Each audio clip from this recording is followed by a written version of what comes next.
Ladies and gentlemen, Hebrews and Shebrews, welcome to the Life Podcast, where we help Torah-observant believers thrive as peculiar people in a modern world.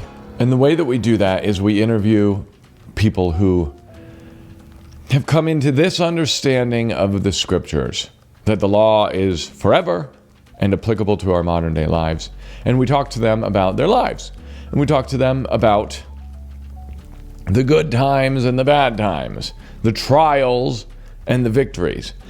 And today's interview with Derrick and Misty is full of trials and victories.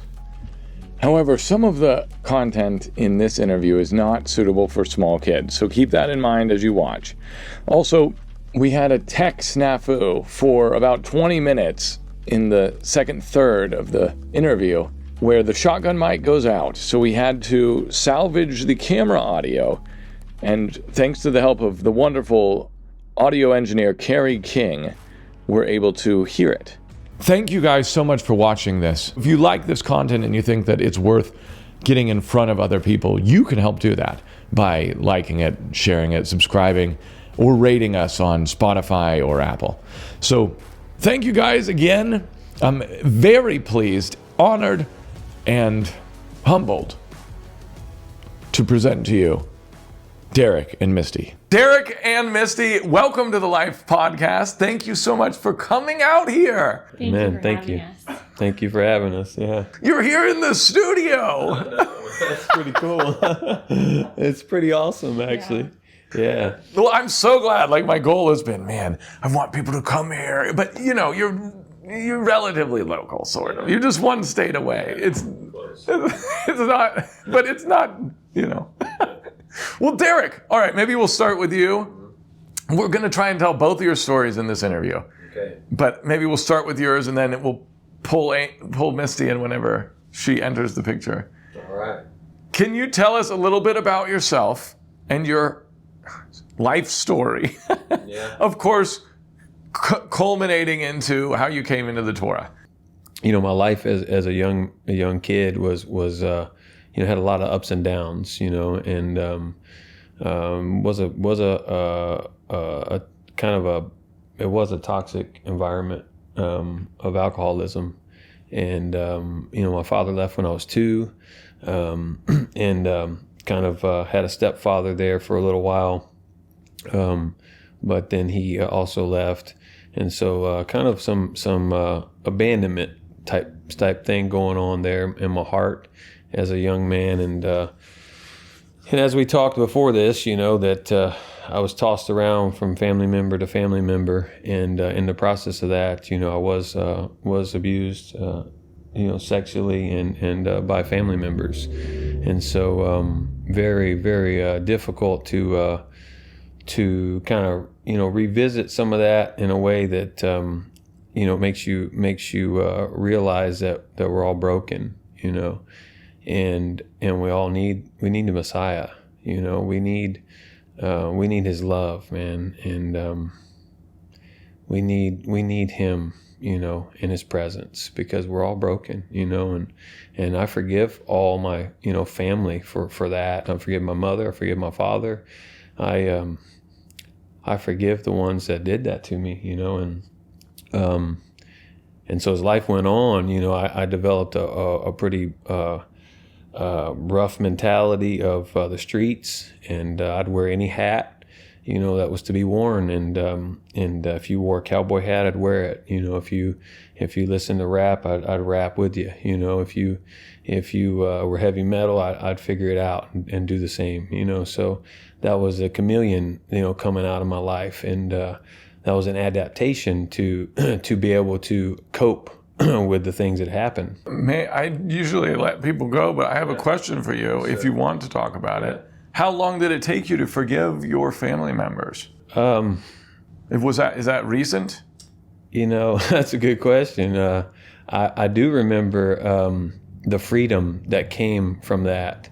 And that was really when I was incarcerated for the second time in prison, the second go-round. I had a lot of time there to pray and to just sit quietly before the Father. And he he began to allow me to forgive them and show me that I needed to, because his word says if we don't forgive those, he can't forgive us, so I had to. We're big criers. So.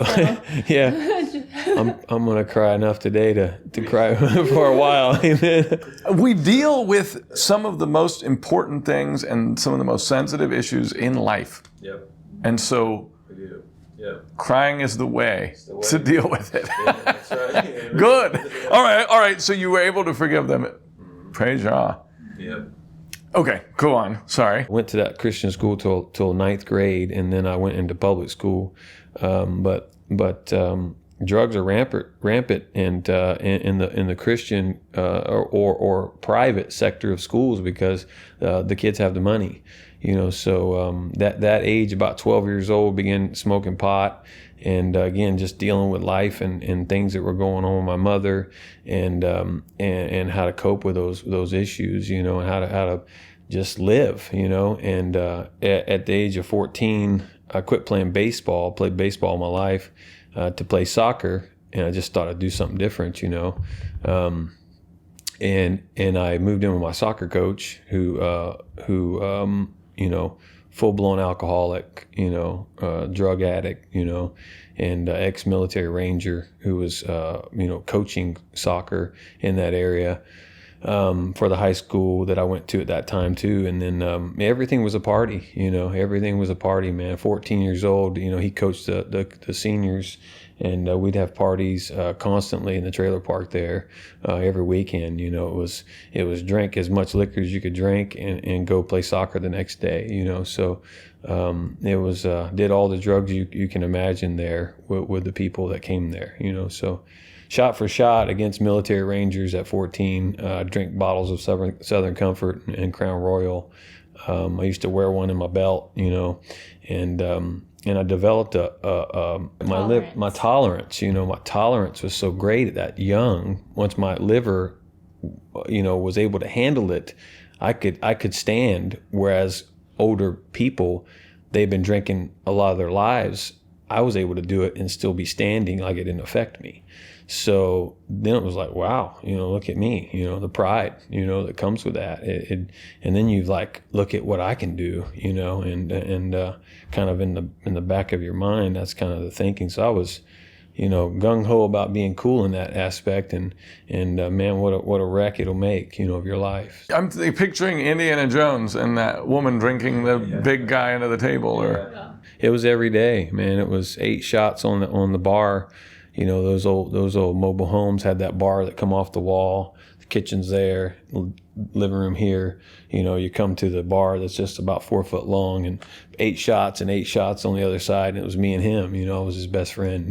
So, it was that was pretty aggressive lifestyle. Remember one time, clothes everywhere, just a wreck of a house, dishes, just rough, and walking down the hallway one night to go to bed, to get in the bunk bed that I slept in there at their house where I lived with them, and fell against the mirror that was in the end of the hallway and just split myself wide open, and just thinking, man, could have died, could have cut myself in a way that I would have laid there and bled out, and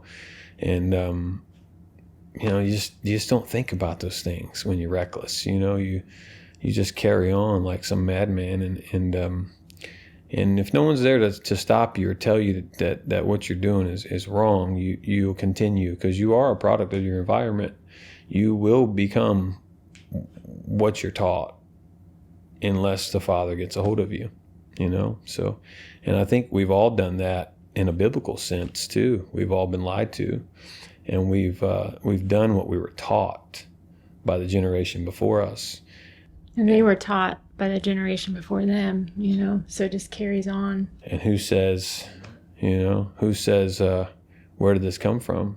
Or with Torah, why aren't we keeping biblical feasts? Same thing with a lifestyle of alcoholism or drugs.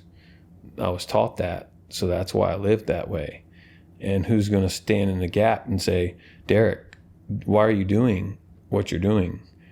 Well, was because I was taught to do that, So it's important for me now as a husband and a father to teach my children. Yeah. It sounds like you have been the first in your generations to break free of that, to change things. Yeah, it's definitely freedom, man. It's like you want to stand up and do cartwheels, you're free, And that is why it's all worth it to live for the Messiah, because you're free, you don't have to walk in the shoes of addiction or the shoes of lies or the shoes of I'm a product of my environment. I'm no longer a product of my environment. Praise God. And now a word from our sponsor. A ton of people asked me to do an audio version of The Truth Reformation 2.0.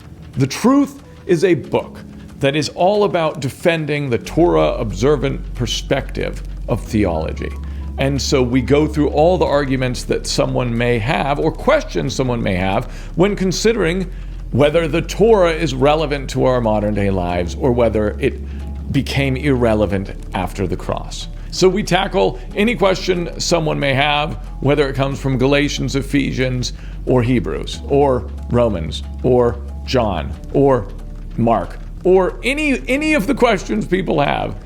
And we show how by getting rid of the Torah in any way, shape, or form, we create numerous contradictions throughout the Bible.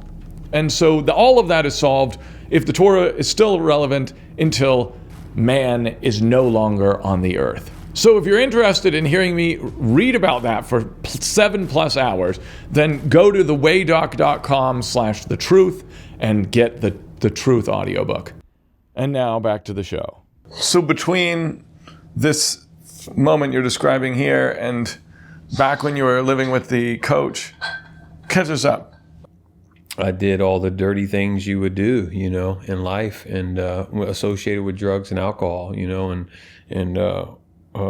sleeping with prostitutes, and at 17 years old, and doing those types of things, and again, hustling to try to make a dollar just to get the drug. Was at my grandmother's at 17, and again trying to get life back in order.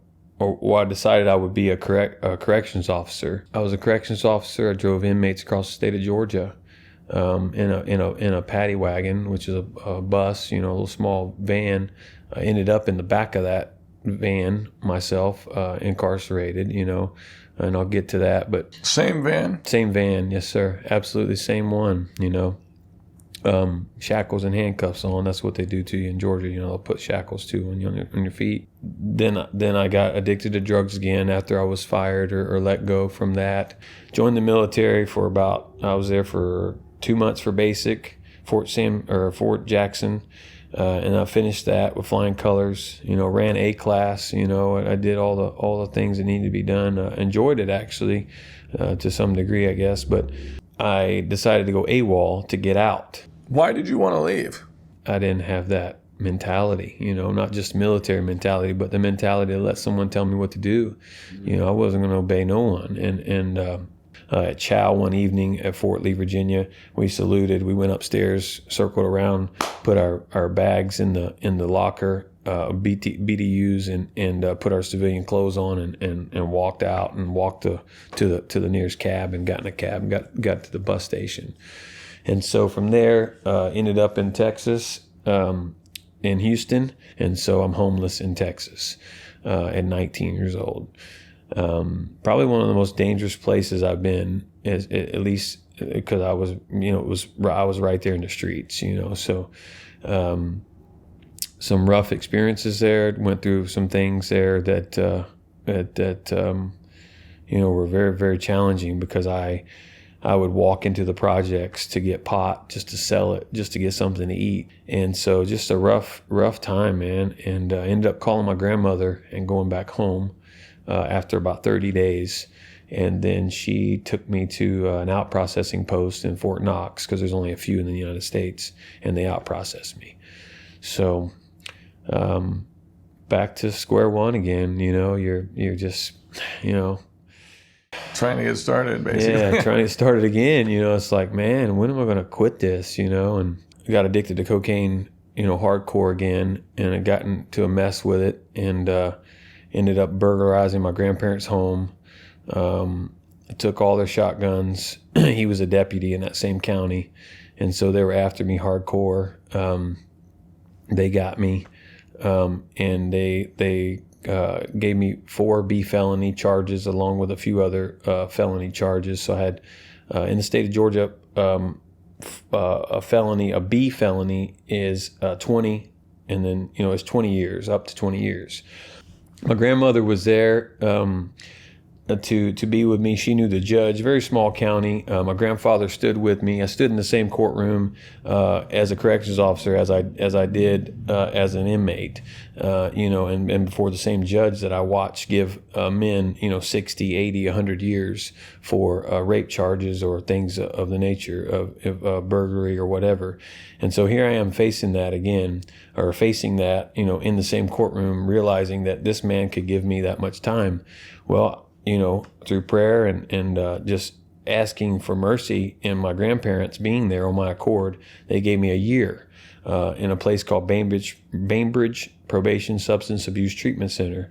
Sought the Father, man. I really did. In prison, I head to head with a gentleman that Johnny Sims was his name. Awesome guy. Couldn't hardly speak or talk.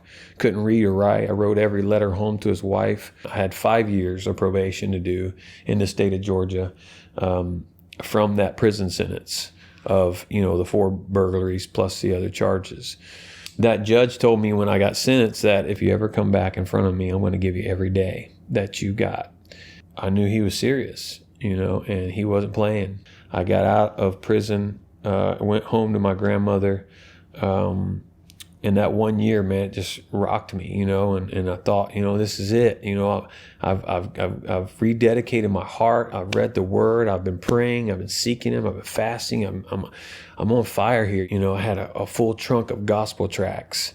I stood in front of Walmart and I sang "Go Tell It on the Mountain" as loud as I could. You'd hear me over there in that cornfield, and any gospel song I could remember from a kid, and I was just telling people about Jesus, man. I was just like, He spared me, He saved me, and I wanted people to know Him so bad. I had this desire that people would know who He was, that I began telling a false witness. And I said things like, I had smoked crack, and I had never smoked crack, and that I had done prison time, and I'd never done prison time. I had done jail time, but I began lying. My old manipulation, came about. When you were witnessing? While I was witnessing, sure was. And the Father reminds me of that, man, because... why did you do that? It was the old man, it's the old man. He's always present. You know what I mean?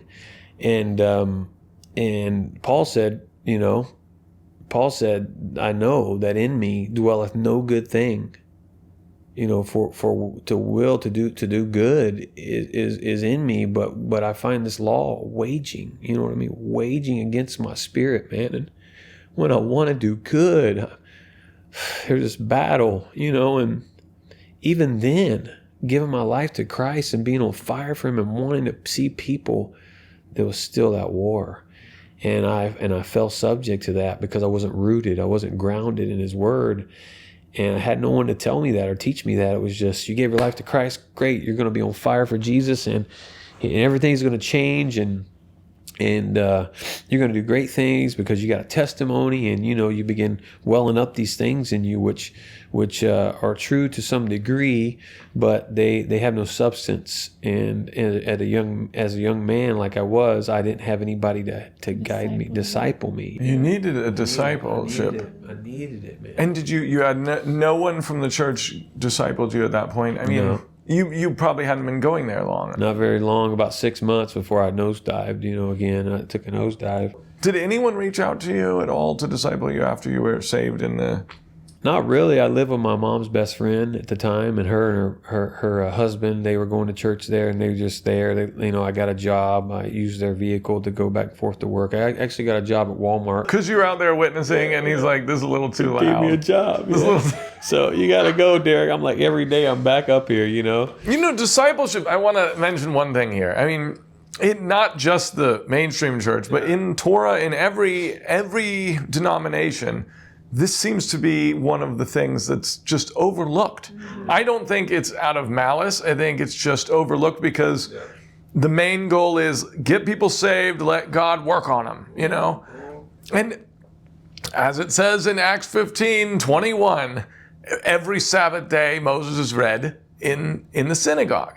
And I think that sure, it's a little blip, but the idea is that you will be trained after you come into the knowledge of your salvation. Yes. You'll be trained by the people that are there teaching, hopefully. That's right. So I think that that's an important thing. I hope that everyone out there will, if you're older in the faith, please find someone to disciple. Yes, this sir. is so important. Yes, you can get saved, but what do you do then? What do you do then? You're on your own. Yes, you're saved. Yes, you want the truth. You want this blood to cover you, but you have no idea what's right and wrong. I mean, you need someone to teach you. So that's my pitch for discipling. I'll try and do it more. I think we all should. Like the young man we were telling you that we were talking to last night. Yeah. That type of thing. Yeah, just being an ear, listening to him, It sounds like you guys are discipling people maybe partially because you needed that when you were younger. I don't know. I think there's a big deception too about coming to Yeshua or coming to Jesus. Things don't always get better.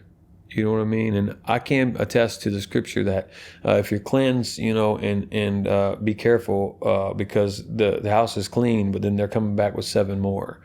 And demons, and that happened to me over and over and over again. And every time, man, since 19, every time I would nosedive and plunge right into the drug environment again, right into my sin again, man, it was like it got worse. You know what I mean? And it began to develop in such a way that I was like, it's getting worse, and even in your addiction, you can still, I could still see the progression. And now looking back for sure, I can see the progression of my life and how it got worse, just over and over again, going back to it.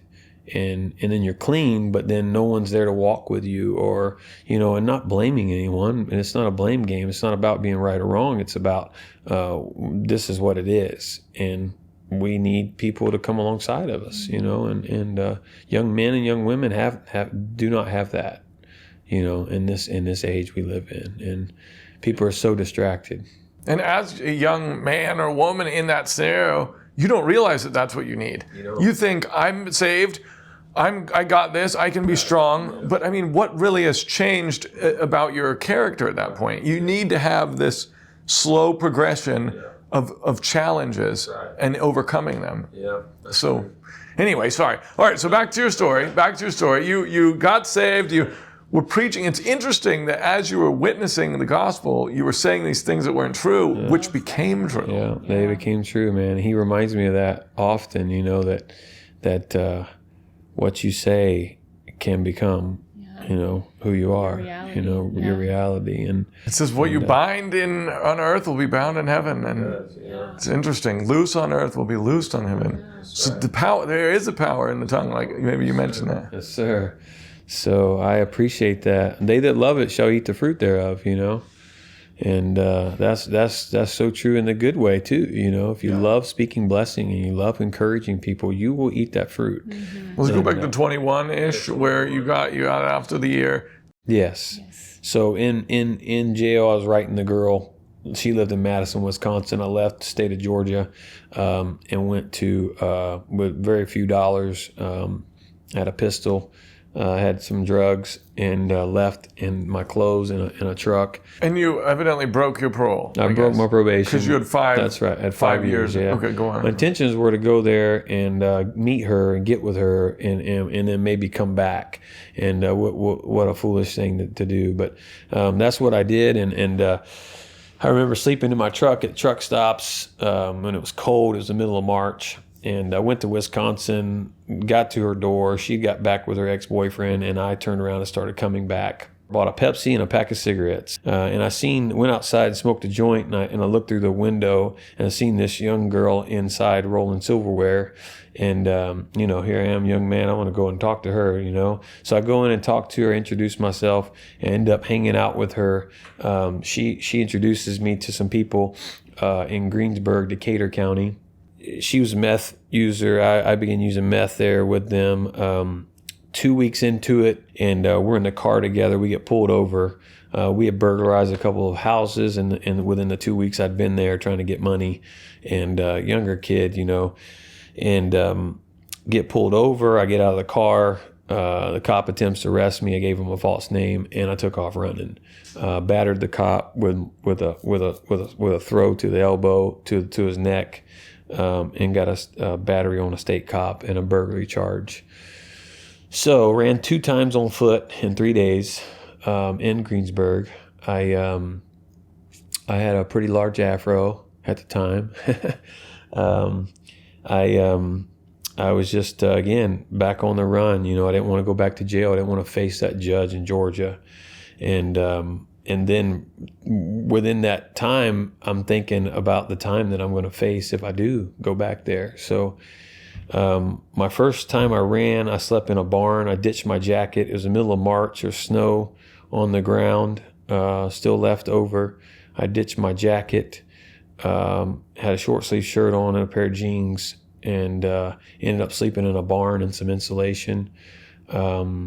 And I was out to do whatever it took not to get arrested. I would have probably killed at that time, And I remember thinking, if the cop, comes in this barn or they come in here, I'm going to try to deal with it, And I didn't want to go back to prison, man. I didn't want, So that was my thinking. As sick as it sounds, it is what we do,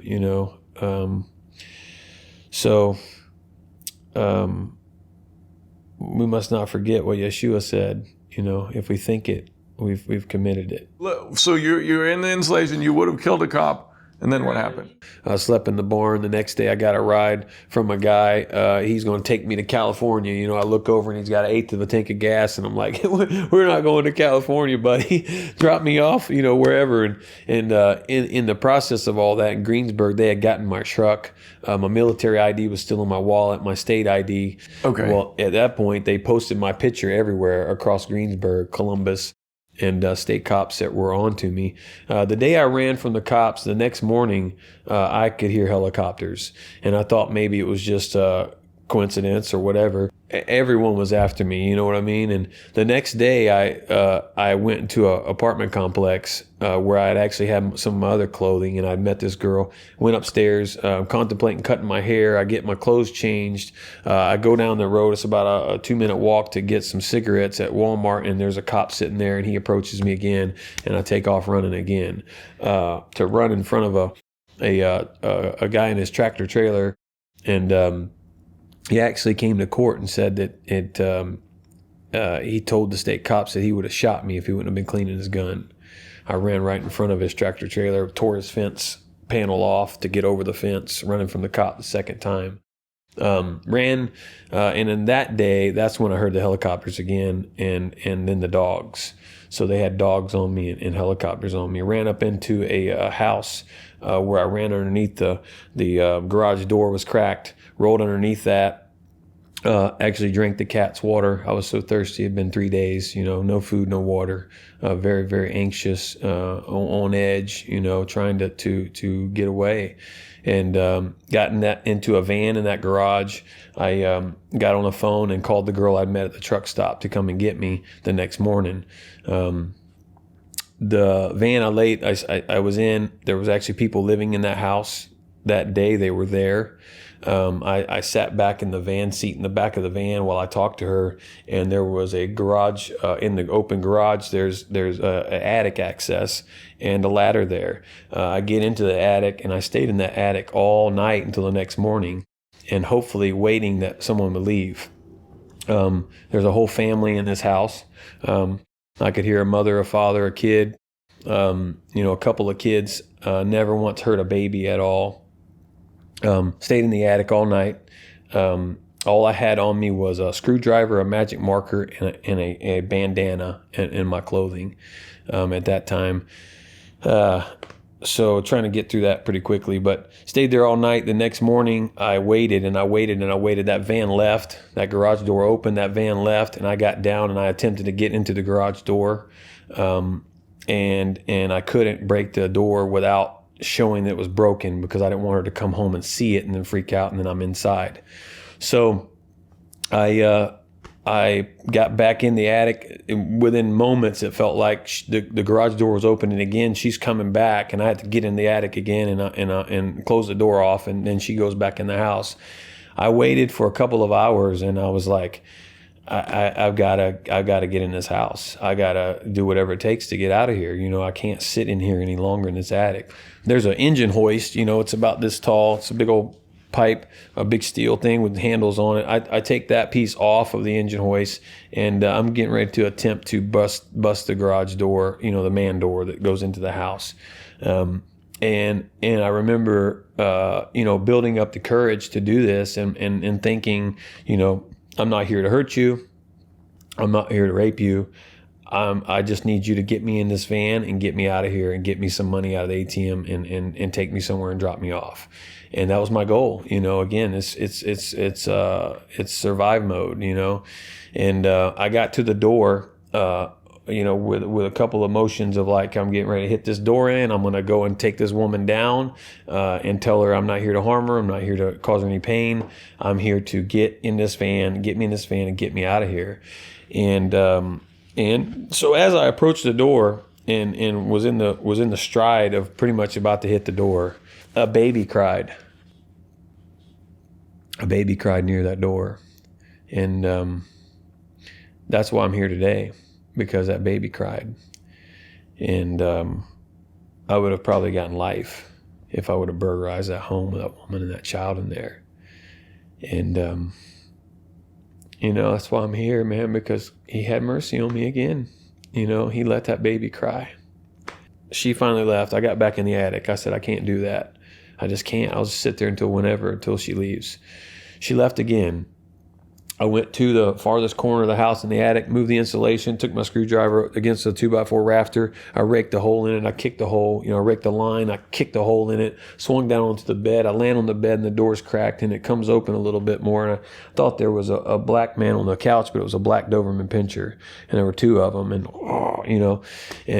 so I ease off the bed, get a skateboard by the truck, so the skateboard on the wheels, and I get that dog down the hallway and the other one follows, and they went right to a bedroom, and I closed the door. I got a bag of clothes, some change. I took anything I could, valuables, and I got in. Went to get. Got some food out of the refrigerator. Ate a few things. Walking around, a mailman came by. I'm ducking under the window, that type of thing. And I got a piece of mail because I didn't even know where I was at. I'd never been to Greensburg in my life, and I ran. And here I am in a house. Get a piece of mail, and I'm calling the girl to give her the address of where to come and get me that I met at the truck stop. She ends up coming and gets me. Before she gets there, I'm standing in that hallway, and there's the door that I stood on the other side of in the garage here. There's a basement door here. I opened it, seen down there, closed it, and there's a pantry door. In between these two doors right there, the baby walker bouncer is sitting here where the baby was, right up against that door. And in between those two doors, on that wall right there, guess what it was? A face of Jesus. Jesus.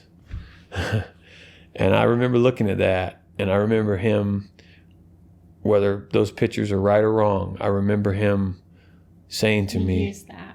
Yeah, he used it. I remember him saying to me, I'm with you. I'm with you. So that's how you knew him at the time. Yeah. And right there, man, he was with me, and he saved me from getting life in prison right there. That alone was a saving moment that I seen. That he was right there with me, and I knew it, man. I held my head in shame, and I hear him standing in somebody's house, burglarize their home, running from the police, just ludicrous, man. And he was right there, he was right there, man. And again, it's just so overwhelming that he never stops, man, when he loves us, But that baby cried, and that's why I put that down. And I didn't get a cat burglary and get life, or 80 years or whatever, with that baby inside, that judge would have had no mercy, And so then the girl picked you up, and how'd they catch you? Entered into a drug house upstairs, 3 stories up in a Columbus apartment, where 5 or 6 gentlemen left, constantly changing clothes, selling crack, selling cocaine.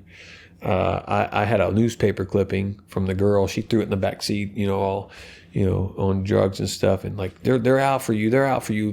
Get down. I'm laying down in the back seat. She's taking me to Columbus.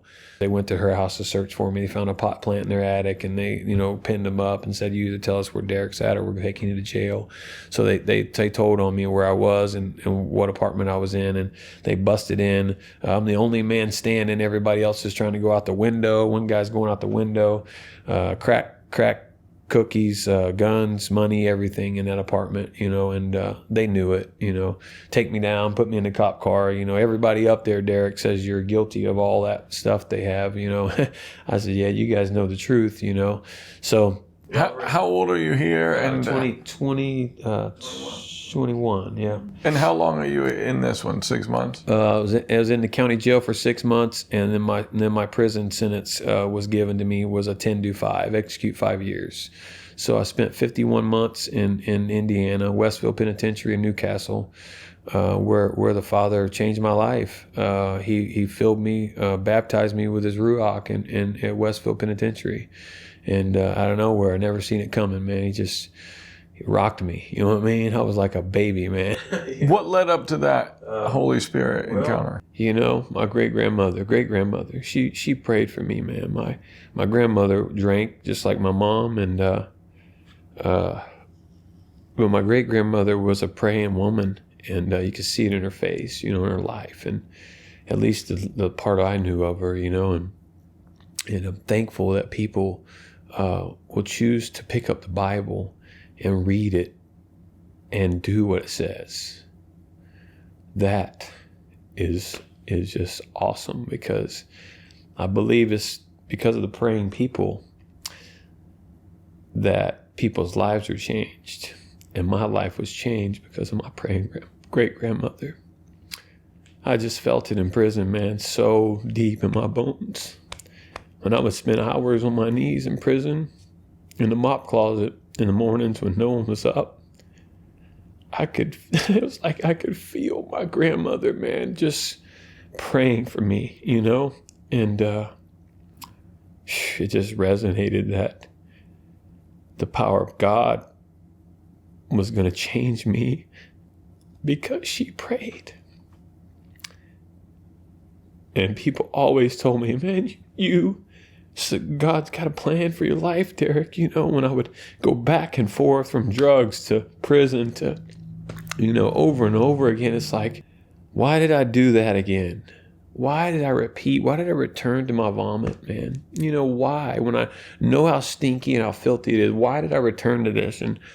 And here I am, my back's against the wall again, and the Father's saying, why are you kicking against the goads? You have a calling. You need to do something for me, and the only way to do that is to be cleansed and to be healed and come out of this, and then you can begin to do my work, and the purpose for your life will become alive in you, and came back to him. In my journal, it talks about 8 days after I had rededicated my life, because I was seeking, like, Father, if you're real, show me your power. It was always, I want to see your power. I mean, I see this word, I read this word, I'm seeing it happen here, like through these disciples' lives, and all this stuff is written, but what about your power? What about it changing me? What about it, really changing my life? Because I go back and forth. I'm like a, bouncy ball here. And it's just like, I keep going, what's going on? Why am I not seeing any change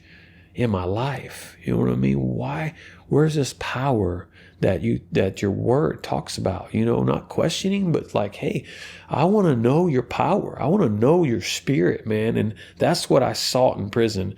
And I had come to a place in my prayer life that I felt like he wasn't hearing me. And I kind of just backed up, you know what I mean? And went to the honor dorm. I got moved to the honor dorm in prison. One particular brother I still talk to today, he lives in Shipshawana. He was seeking the Father, and looking to do the work of the Father. And I believe today that he was following Torah, and he never once told me. And his name's Dustin Saylor. He's a man of God. Why do you believe he was following Torah? Because he always called him Yahweh. And since we've come to Torah, and he said he knows we're supposed to be keeping the feast. He knows we're supposed to be keeping the feast and the Sabbaths and all that, but he never once tried to hinder me or throw a stumbling stone in front of me. He just loved me. He loved me, man, with the love of Christ, and he always encouraged me. And didn't see him a whole lot in church, because a lot of drug transactions in church, because all the sides of the prison would come together to one church. So you go to Catholic service, you go to English service, you go to Indian service. Any of those services, there's a lot of homosexuality going on in the bathroom. There's swapping of tattoo guns, there's swapping of drugs at the church. So you got sincere brothers, and then you have people that are just doing whatever. That's just the mentality of the nature of prison. But he never once went. He didn't go a whole lot. And I always wondered why. But when I would go to chow, he would be on his knees praying in his cell. I could see him praying. And then I would go to rec, and he might go to rec once in a while, but then he'd be praying while everybody was gone. You know what I mean? And I'm like, I want to know what's going on with this guy. You know what I mean? I'm looking, I'm searching. I want to know. He had good fruit. He had good fruit. You know what I mean? And one day I was walking by, and it was like I just turned right in their room. It was him and another brother, and they were like, "You want to pray with us?" And I prayed with them. As soon as I laid my hands on their hands, he laid his hand upon my head, man, and the Ruach just filled me. Boom. Dropped me. I almost fell on the floor. And I come out of there like a baby, man, like a newborn baby. You know what I mean? My eyes were just like I'd done a lot of drugs, man. But he's talking about high on Christ. You know what I mean? And I'm like walking up down the hallway. Woo! I mean, this is awesome. You know what I mean? Hallelujah. What just happened? Do you realize what just happened to me? You know what I mean? And he was laughing. He was rolling. He realized that God got a hold of me, man. And he just set me free. You know what I mean? And I remember knowing that I knew that he heard me, man. And he heard my cry. And he said, "You want to know my power? You just got to seek me." Again, you just got, a few fish and a few loaves, man. Just bring what you got, Come as you are. You know what I mean? That's what he's telling the world, is come as you are. Just come as you are. Just be willing to accept his gift, and he'll do the rest. You know what I mean? He does the rest, man. And if we just get in a place of obedience and a willingness to do his word, he'll do the rest, and he'll change us from there, by renewing us daily. But it's a one day at a time thing, and I've had to learn that. Moving forward, did my whole prison sentence, and I'm facing extradition in the state of Georgia for the 80 years. So you're gonna do your sentence in Indiana and then get pulled to Georgia? That's right. Extradition was coming. And what would that charge be? Because the judge said he was going to give you your full sentence if you ever. 4B felonies is 20, 20, 20, and 20. And then I had some other charges that they kind of combined with those. So I just really was facing those 4. And wrote the judge a letter, never heard a response about a month before I got out. I'm up to my release date of my 8 days in Indiana. I'm at Newcastle Penitentiary. And I had developed a life of prayer and fasting. And fasting is important. It's very important. Yeshua said it. This kind goeth out not only but by prayer and fasting.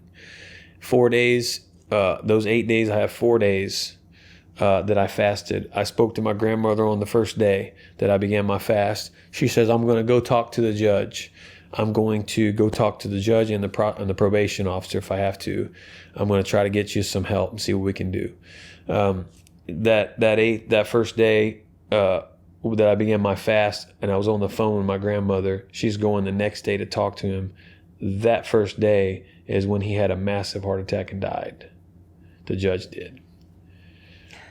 So the next day she went to see him, and he's not there because he's gone. And then the next day she proceeds to the probation department. And it's another county over because this county is really small, so their probation department's over in another county. She sat with him for about 2 hours, a little over 2 hours, and he would get up and leave the office and come back to his office, go down the hallway, get on the phone, look in his computer over and over again, and to the point that he finally said, I don't know what else to say besides Derrick Pafford is not in my system. And I've begged my grandmother to tell me, did you pay him? Did you do, anything? She doesn't really have the kind of money to pay off a judge either, So it's like, but there's nothing else to be said besides that's a miraculous working of Yahweh. Because you were set to do a bunch more time. I was set in to Georgia. face him, and facing up to 80 years. If he would have given me 40, I wouldn't be here today. So another miraculous testimony to his power. And I don't want to put a lot of weight on me or just that I fasted, but fasting is important. It's a key. I think it's one of the keys to the kingdom. He sees that we're willing to sacrifice it. And Yeshua said, when they asked him if he had any food, he said to them, the disciples, my meat and my food is to do the will of the Father that sent me. And that's what it should be for us. Our food should be to do the will. And doing the will of the Father that sent us is discipling. It's forget about my belly and focus on them or they or him or her. And that changes people's lives. You know what I mean? It sets them on fire for the rest of their life, for the kingdom to change somebody else's life. So how old were you? 26 then? 25, 26? I was 26, yeah. So, and you're in Indiana. You get released in Indiana. Paroled to Martha's house. Yeah, it's a homeless shelter in Bloomington, Indiana. My hometown. Got in the car with my stepmother, and got in the car with her and looked at my paperwork and made a phone call to Bloomington, Indiana, because they didn't do any paperwork for me. I just got paroled to Martha's house in Bloomington because I didn't have extradition any longer, so they had to snap to it and give me a place to stay. Well, it was Martha's house, and I got on the phone with a parole officer who was 6'2", long blonde hair. With a gun on her hip and high heels. And she said, I'm your new mommy. I'm your new mommy, Derrick. I said, okay. So I said, I'm headed to Tennessee with my dad, my biological dad. He was going to let me get a job there, a car, apartment or whatever, trailer. And she said, well, you can do two things. You can either, one or two things. You can go to Tennessee and go back to prison, or you can go to Martha's house. And I said, I love Martha's house.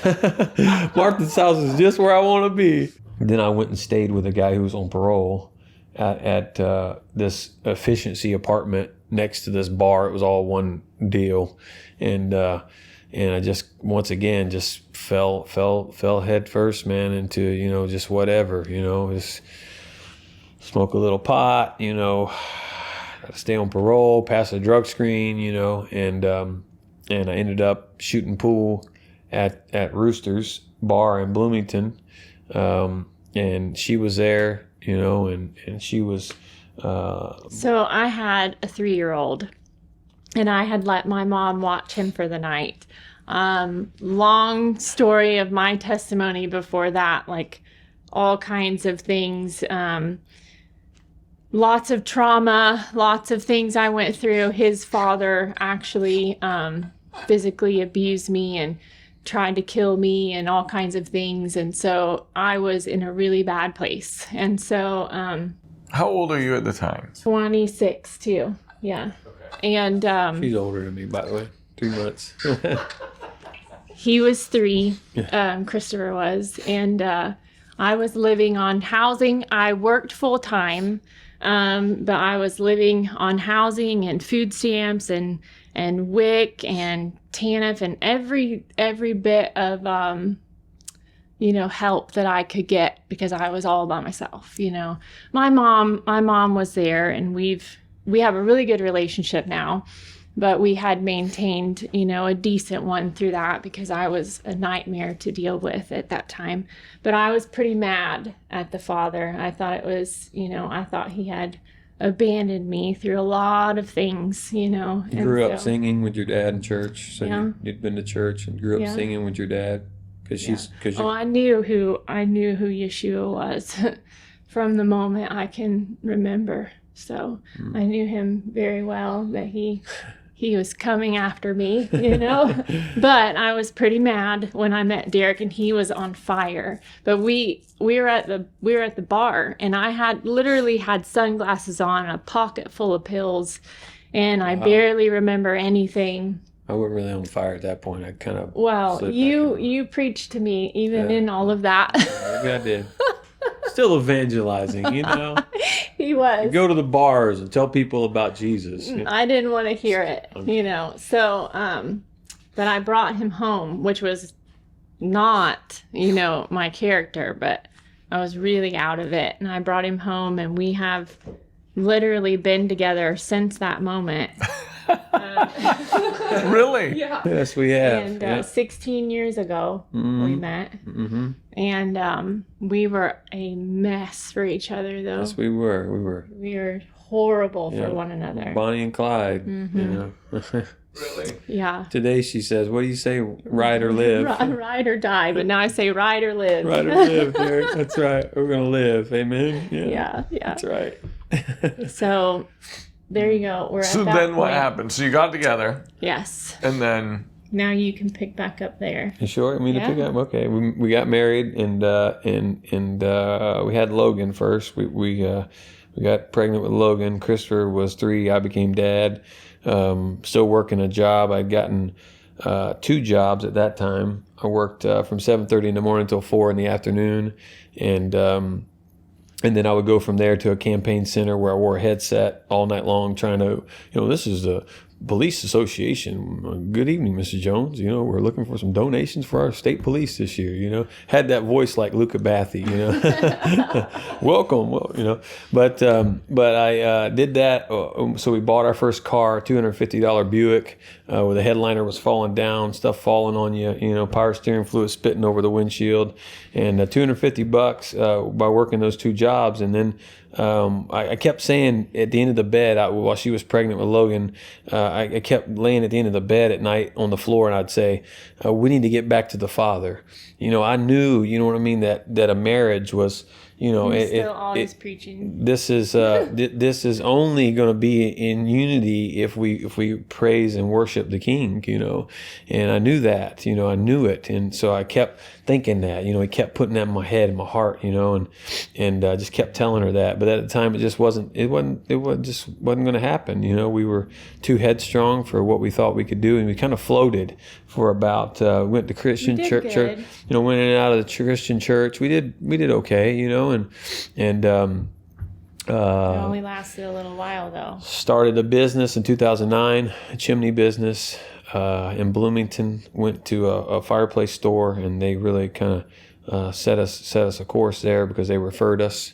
So that was a blessing, What made you start the business? My stepdad in Georgia, he still runs a chimney business. He's been in business since '81. And he said, you ever thought about trying it, and about that time is when I ended up in that store. And so he brought me a bucket of some tools, a little Lowe's bucket of some tools, and a couple of rods and a sweep brush. And I worked at Royal South Toyota at the time, and my manager let me come sweep his chimneys for free.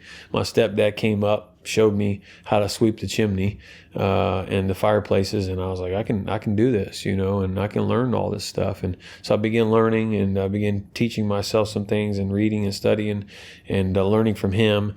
And And over the course of about 2 years, we just kind of did a little sweep here and there. I'd run to my van after working at Royal South Toyota. I'd run to my van and get in my van and go do a sweep that day, and then I just started using a phone number and bringing in calls. So that's how we began. We were clean at the time. We were clean. We were doing good. We, like, good for yeah, good, I guess, good for secular living, You do good, you think you're good, and you're not good. Mm-hmm. But so living that lifestyle. We ended up in Georgia for I pulled I had a bulging disc in my back. I slipped the disc in Georgia. We were there for a year. Got into arguments with my parents. Ended up leaving there, coming back to Indiana. Moved in with her mother, and again just floating along. And in 2011, when we came back, we moved out of her mom's. We moved to a community down past Bedford, Oolitic, Indiana, and hired a gentleman to work for me because the business was kind of growing, and he was using methamphetamine. And I was like, well, let me try it, maybe it'll help my back. I'm taking Norco pain pills, now. Wasn't addicted to them per se. At one time in my life, I really felt like I wasn't.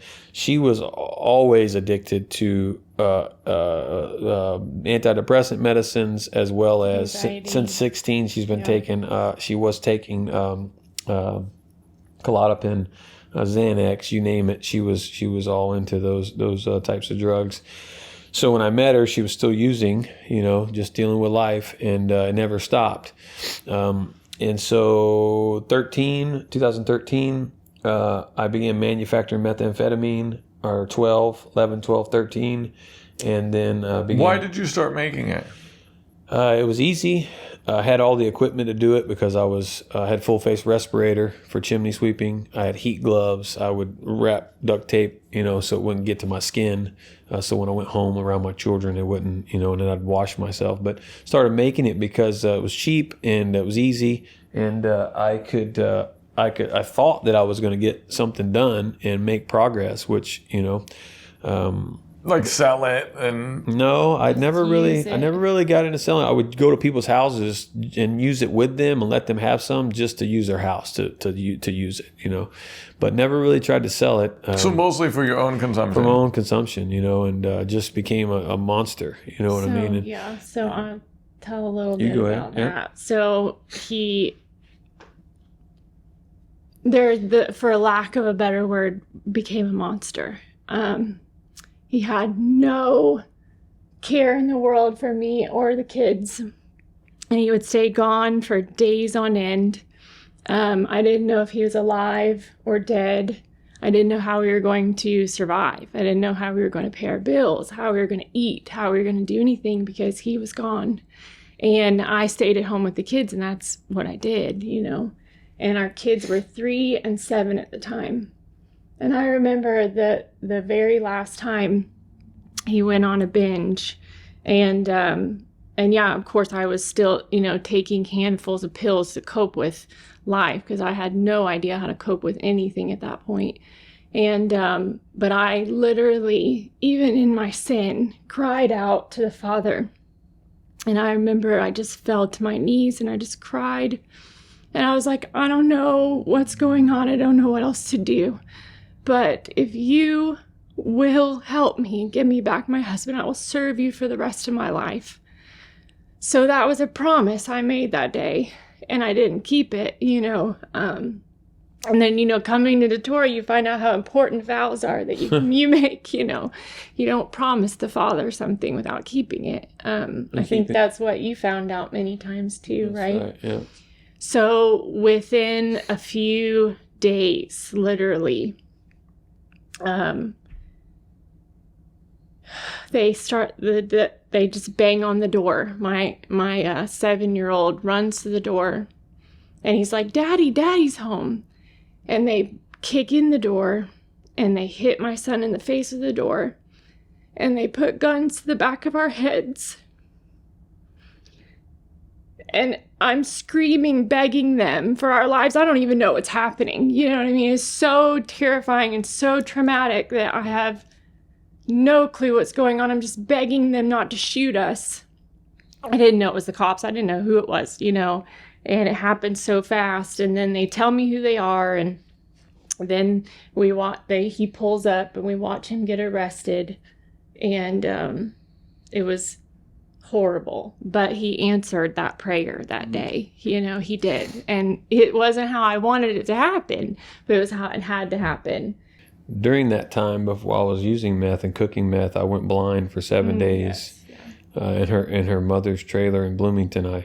I began cooking it one day, and it was the one day that I didn't have my equipment with me, and it ignited in my face, and I went blind for 7 days. I had to walk him around arm in arm. He stayed home that week though, because he couldn't go nowhere. Here I am again. It's like, man, I got on my knees. I got in that shower, man, when it blew up, and I was in the bathroom. I got in that shower and turned the water on high or cold, and just would hold my eyes open, for a few seconds or a millisecond, whatever it was, and I did that over and over again, and I got on my knees and crawled out of there and ended up in the back seat of the car of the guy who showed me how to make it. His mother-in-law lived 2 doors down, and somehow he figured out what was going on. He drove me and met me with Misty. We went to the hospital. I lied to them, told them a big false story about starting fluid igniting in the fan of the motor of my diesel van, which was a lie, and they probably knew, you know what I mean? They'd seen that before, I'm sure. But he gave me my eyesight back, man, and it brings a whole nother light to, I was once blind, but now I see, So what happened then? I went to jail when I was busted there at the house. Went to jail for two weeks. First time my mother ever bonded me out. And the charges were? Charged with manufacturing methamphetamine and dealing. And dealing and manufacturing methamphetamine. His picture was in the paper. It was posted on Facebook. It was absolutely horrifying. So I bonded out after 2 weeks. My mom bonded me out. They gave me drug screen, term of bond drug screen. So as a term of your bond out, you have to be on drug screens anytime they call you. So I did that for about 9 months. And How old are you now? at that time I'm 20. 2013. 2013. So We're in 24. It was 11 years ago. I'm 42, so 31. Okay. 31. 31. Yeah. Learned how to write a check when I was 31. It's like, anyways, wow. 31. Yeah. I get in the courtroom. I'm sitting there with a tie on in the courtroom in the back corner, getting ready to face this judge that I just seen on the way up here or in the store the day before I came here, before I'm facing him, and he's looking over at the jailer, telling the jailer, would you please bring up Mr. Pafford? And I'm in the back courtroom. I remember thinking I'm like Peter when Peter got released, Here I am knocking at the door, He'd bonded out. And they didn't know I bonded out, and to me it was still like a dream. I mean, I don't ever remember bonding out. I'm just in there when I get in trouble and I'm going to prison, It was a lot of money to bond out, a lot. The father helped us pay my parents back, and they bonded me out, and there I was, stood up, and I said, Judge, I'm here, I'm right here. You know what I mean? So that was pretty cool. First little glimpse of some freedom. After 2 weeks is all I served. And then they gave me the 9 months of term of bond drug screens. I completed that. And then came my sentence date, and they gave me a 3 years of house arrest. So I was on GPS for 60 days. I went and got my Class B CDL.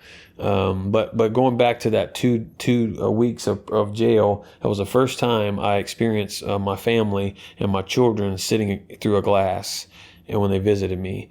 And I'd seen many men in prison years before, some of them kill themselves. Some of them hit themselves with a phone. Some of them go nuts. Some of them drink themselves to whatever in prison because they couldn't control situations at home.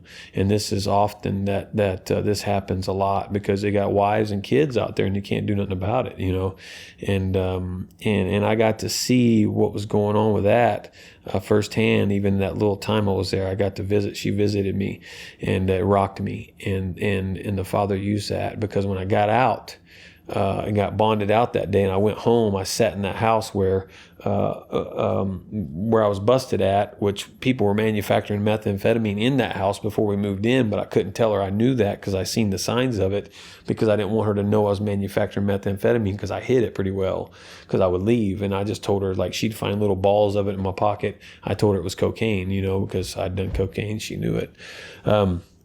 So to that point was, got out, went home. I sat in the floor of that house, my back against the wall again, thinking, this is it, here I am again. And now I've got a family. And in my stomach and in my spirit, I know that the Father said to me, this is it. I've had mercy upon mercy upon mercy, but I can take you out.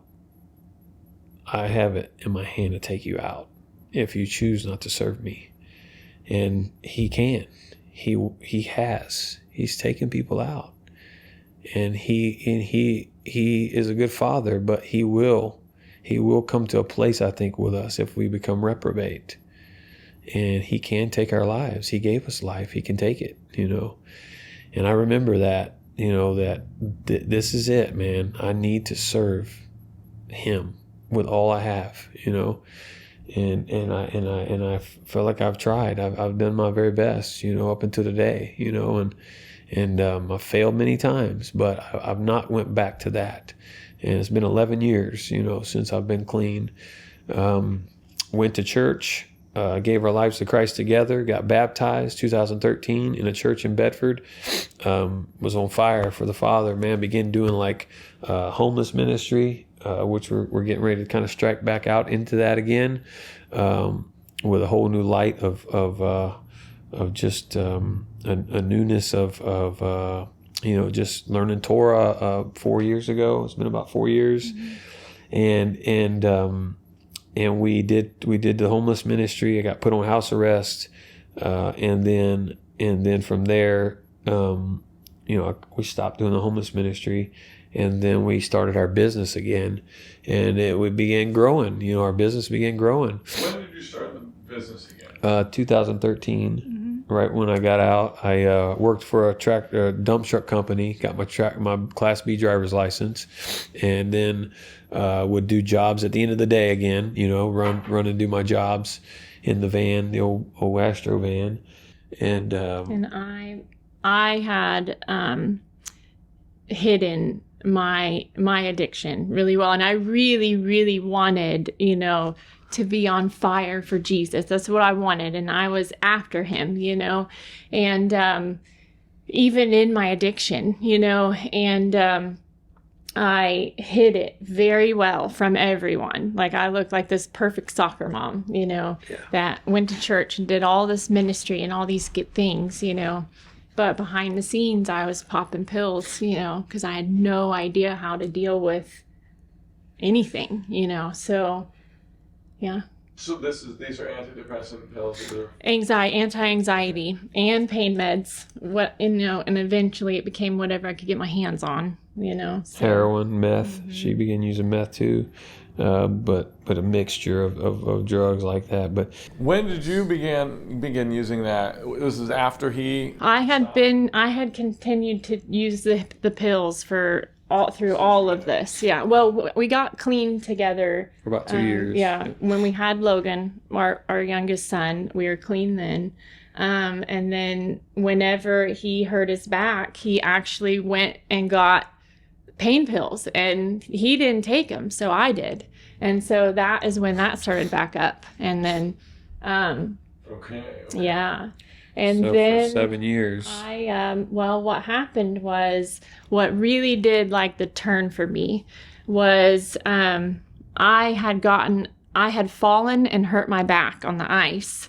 And so they were giving me major pain meds, and she was 300 and it blew me up. And they were giving me steroids too, because I literally had broke a piece off in my back. I had to have surgery.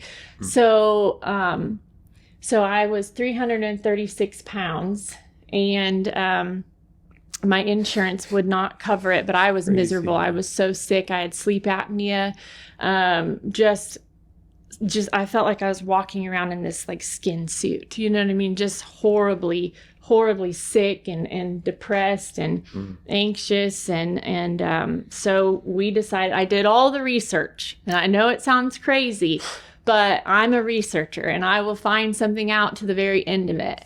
But I did research on how to have a weight loss surgery. So we went over to Mexico and we had begun being successful with the business and doing really good. And so we paid cash for a weight loss surgery in Mexico. And I became very, very sick from it. Not from what they did. Like, they did an amazing job, but my body like did a adverse reaction. Okay. And I lost, and through all of that, we were doing the wedding renewal. We bought our house. And we I'm skipping forward, sorry. No, it's all right. We came to a place where we could buy a house, and we bought a house we were renting. It's our first home we ever bought. It's where we're at today. 4,000 square foot log cabin with a walkout basement. Just giving a little history of what this is, and it's on 7 acres. It's a $300,000 home property with a cabin beside it for the mother-in-law, and just appraised for almost $500,000. Which is miraculous, to us. I'm like, whoa, I got a credit score of 710, wow, you know what I mean? Like, never thought, wrote a check at 31, It's just stuff to us because it's we just came stuff. from nothing. Yeah, so when you're at zero and then you have stuff, it's like, at first you go buy the best toilet paper your money can buy, but then you're like, wait a second, you reel this in a little bit, but he just blessed our socks off, man. You know what I mean? And yeah, when you're taking Wendy's napkins, and cups and plates and spoons or whatever from Wendy's, and then you get to buy your own. You buy the best you can buy, and So we bought our first home. And Misty told me not to joke with her when we pulled in the driveway. Ended up going through. We got the place. Don't play games. And old barn, old barn on the property. She wanted to renew our vows at 10 years because beautiful red barn. We never had a wedding really when we got married. We just went to the church, and her grandparents came. Her mom. What year did you renew your vows in? 2019. 2019, yeah. So by that point, the business is successful. 10 years. You've been clean for however many, 6 years by that point. 6 years, yeah. And you were still using behind the scenes, yes. antidepressant or something like that. Pain meds, anxiety meds, yes. We restored the barn to renew our wedding vows. And in that process was a plan for us to open up a wedding business or a party planning business, because I was very, very good at it. And I still love to plan events and stuff. And so in that time, we were buying all of the stuff to actually open that business and do that. Well, in this time, I'm losing all of this weight, getting very, very sick, taking even more pills to deal with this sickness and to, the fact that I need to keep moving and doing all this stuff. And so I began to literally lose my mind. And so I was sometimes staying up for days, trying to get things done, started hallucinating at some points. It got really, really bad. And I got down to 126 pounds. And a normal weight for me is what I weigh now, 165. That's normal, And so I was down to 126 pounds, very sickly, very just out there. I can't even begin to tell you how insane I had become.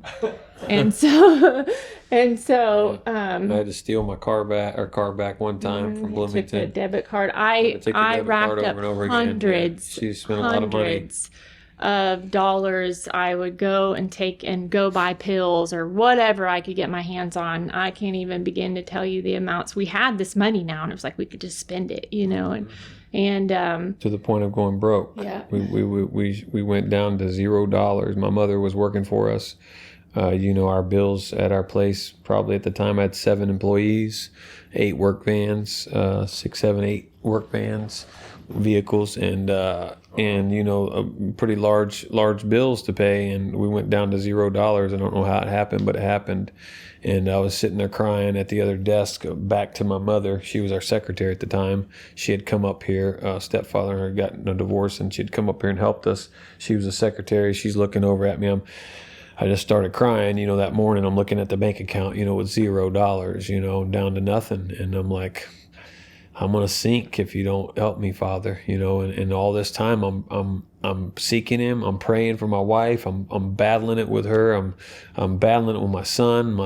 We've had the state cops at our house. We've went down to leaving each other, almost divorcing, my kids. oldest son was protective because he thought he was against mama. You know what I mean? At that point, he didn't understand I was in my addiction, and Derrick was trying to protect me. Do physical things to prevent him from attacking me, and we've yet at this point we just did anything and I was doing everything I could to keep my marriage, but we were in survival mode. Just sinking, just sinking, man, and 2019, yeah. So at that point, my mother loaned me $15,000.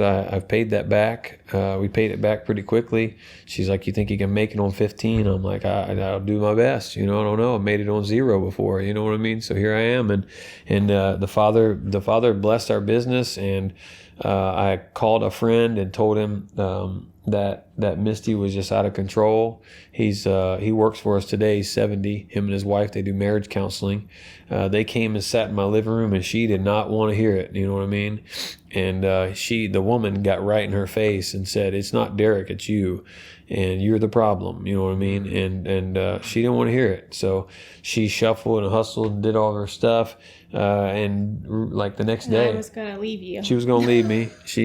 I didn't know. Done. Yeah, I didn't know where she was going to go. Because he had my car and my debit card. I had a debit card in the car. So I packed my stuff and I went down to the basement. And I was going to live in the basement. We got a livable basement. How, she's going to live in the basement. Yeah. So then I went down there. It was the next day, and she's on the floor in the bathroom, humped over, where she pretty much had overdosed. And I remember. Overdosed on what? Oh, go ahead. I had gotten my hands on Adderall and Xanax and heroin that day. And I remember sitting there on the floor, and I thought I had just ruined everything. Like I had done it, and this was it. And I was going to take a handful, and I didn't want it anymore because I had destroyed everything. And I took it, and then I don't remember after that. I was so angry. At the stairs, when I went down to the bottom of the stairs, you can see to the bathroom from the stairs.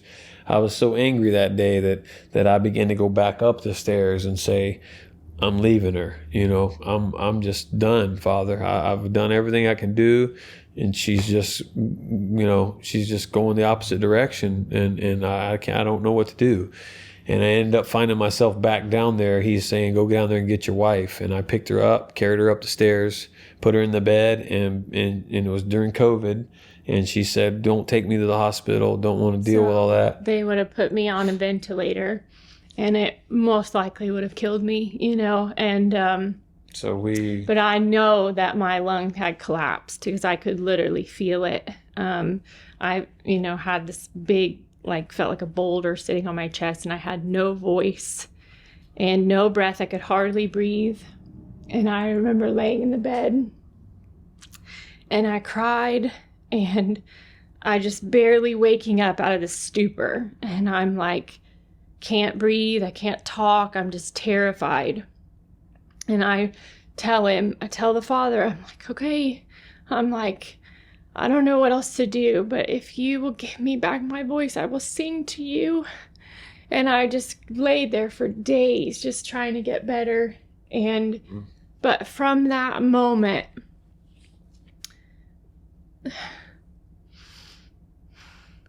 the want and the need and the desire to have any kind of substance in my body was gone. It was like he had completely removed it from me and delivered me from it. Yeah. It was gone. I wanted nothing, and I knew I had to begin to learn how to cope and learn how to deal with life, because I had never done that since a little girl, and so I slowly began to get better. And yeah, the old Misty died right there on that floor, and he used my husband to carry me up and pray over me in that bed and deliver me and from addiction and abandonment and anything that you could imagine. He took that from me that day, and he made me whole. And yeah. So from that point, you've also been clean since then. Yeah. And he's been clean since 2013-ish. So, okay. How'd you guys come into the Torah? It sounds like that's about what's next. Yes, Maybe I'm wrong. Such a good story. Okay, so I'm learning ways to cope with anxiety and life, and how to even just be at this point. So one of the things I start researching, this is what I do. And one of the things that I learned is really good for anxiety is to declutter. So I'm like, and I go down this like minimalist teaching, and I go through and declutter everything for 4 months straight. Now. And the woman that came over, they were actually like counseling us, that couple who had come over, and told me that I needed to get it together. They had actually sat down and counseled with us for a couple months after this, but she came over to help me declutter. And it was so freeing, and just like everything I threw away, it was like a weight lifted, it was like so healing. So in all of this decluttering, I remember we had a yard sale for 7 days, and you have to realize that we had all this stuff that we had bought for this wedding barn, and thousands of dollars of stuff. So we had a yard sale for 7 days, and by the last day, we were so exhausted, and I stood there crying. We're down to all the Christmas decorations, and his mom had given us like probably enough decorations to decorate 4 houses, no joke. And so we get down to the Christmas decorations, they're last, and then I'm standing over them and I'm crying. And I'm like, I'm too tired to do this, Derrick. I'm like, will you just buy me all new ones? And he's like, whatever you need me to do, just get rid of them. And so we're loading them onto the truck, and then it's coming up, Christmas comes up, and it's getting ready, time to put up the tree. And we decided during this time, we're not buying any more gifts. This is it. We're going to put that money that we had, put into Christmas, because it was so much money, into a vacation every year. And we're going to do that instead. And we still keep that tradition, even though it's not Christmas money, it's just money, Yeah, but, it's money. But we, so I had this big 12-foot tree, and I literally went to the store, and I bought a few little simple ornaments, and I made this post, and I think it got like 200 likes. Like, everybody loved it. It was so beautiful. And it was this big 12-foot tree in front of our stone fireplace, and, the mantle all done, and very simple, but very pretty. And I said, slow, simple, lovely Christmas. And I posted that. And I'll never forget this, because, all right. Because the next day he rocked my world. So... So in this decluttering, I found a couple things that really stand out in our walk in Torah. A Rob Skiba teaching. I had been to a Passover conference of his a few years back before this with a couple friends of mine. We were kind of conspiracy nuts, so we loved Rob Skiba. So I pulled this video out and I put it in. And Archon invasion, and I'm watching it while I'm cleaning the house, doing my stuff, and I hear him say, Jim Staley, Truth or Tradition. And I literally went over and wrote that down. And I'm like, I need to find out what he's talking about. It stood out to me. And after his video was done, I found it on YouTube. And by the time that video was over, I was literally on my face in front of that tree crying. And I felt like the worst person on the planet, you know, and I had just hurt my father so much, you know, and I was very, very guilty, felt horrible. So that was literally the moment that brought us into Torah. And then we were listening to your uncle, who's a preacher. Yeah, he had said something about Sabbath a couple months during COVID. Preacher. During COVID, my uncle, had done a remote teaching online, and he had preached a sermon during COVID that he believed that the reason that we're getting judgment is because we're not keeping Sabbath. Well, he's a Sunday keeping, you know, pastor, but that had stood out to me, you know, and then so when I began hearing this stuff about Sabbath, I'm like, Derrick, what's Sabbath? You know, and I start coming to him, and then we're ready to go on our vacation, and that we had bought with this Christmas money. And I had found this big gold Bible that my great grandmother had left for my dad. And it's, you know, big, beautiful Bible that you sit on a, you know, thing that it looks pretty, you know. Bible, yeah. It's humongous. And I open it up, and I open it up to Leviticus 11, and we're getting ready to go to Key West. And Derrick grew up in Savannah, Georgia. So they eat crab legs and crawfish like there's nobody's business. Yeah. And it's fun. You know what I mean? It's fun when they sprawl it all out there, you know, and you just sit there eating it. And now it disgusts me, but I loved it at the time. Anything's good with butter, right? You can make anything good with butter. So enough butter. I'm reading this Leviticus 11 to him in the bed before we're getting ready to get on the plane the next morning. I'm like, Derrick, I don't think we're supposed to be eating this stuff. And on the airplane ride on the way down, I'm starting to look at it, research it. And I'm like, I really don't think we're supposed to be eating this stuff. And he's like, maybe you're right. And I'm like, let's just eat it while we're down here, and then we'll quit when we come back. You know, you justify these things in your head. You know, get one last fill. We literally ate it in every single meal, like shrimp, you know, whatever you could imagine, oysters, all of it. And all of us came home sick and swollen. And we were like, okay, now we see why we're not supposed to eat this stuff. So, and then just...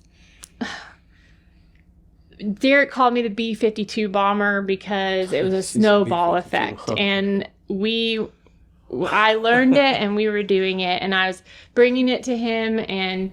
Because you were destroying out of your life all of these things. You were bombing Christmas and bombing... all of it. She was bringing it. She was bringing the pain, baby. I mean, just... We're not doing this on the Christmas thing. I was like, yeah, you know what I mean? I'll burn everything I got on the Christmas level, you know? And then she starts telling me about food and telling me about feasts and telling me about all this stuff. And man, the one prayer that I had through this whole 7 years for her life was, Father, show her the truth about who she is and who you are.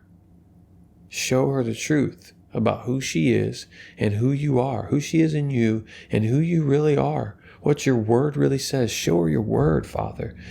And that's what he did, man. And I'm like, wait a second. I didn't know you was going to do all that. You know what I mean? Like, I thought, you know, now we're milling our own grain. We're wearing linen. We're talking about cutting out all the seafood. And I mean, like, I'm cool with the Christmas thing, and you're telling me I need to sleep in a tent outside for a whole week and not work?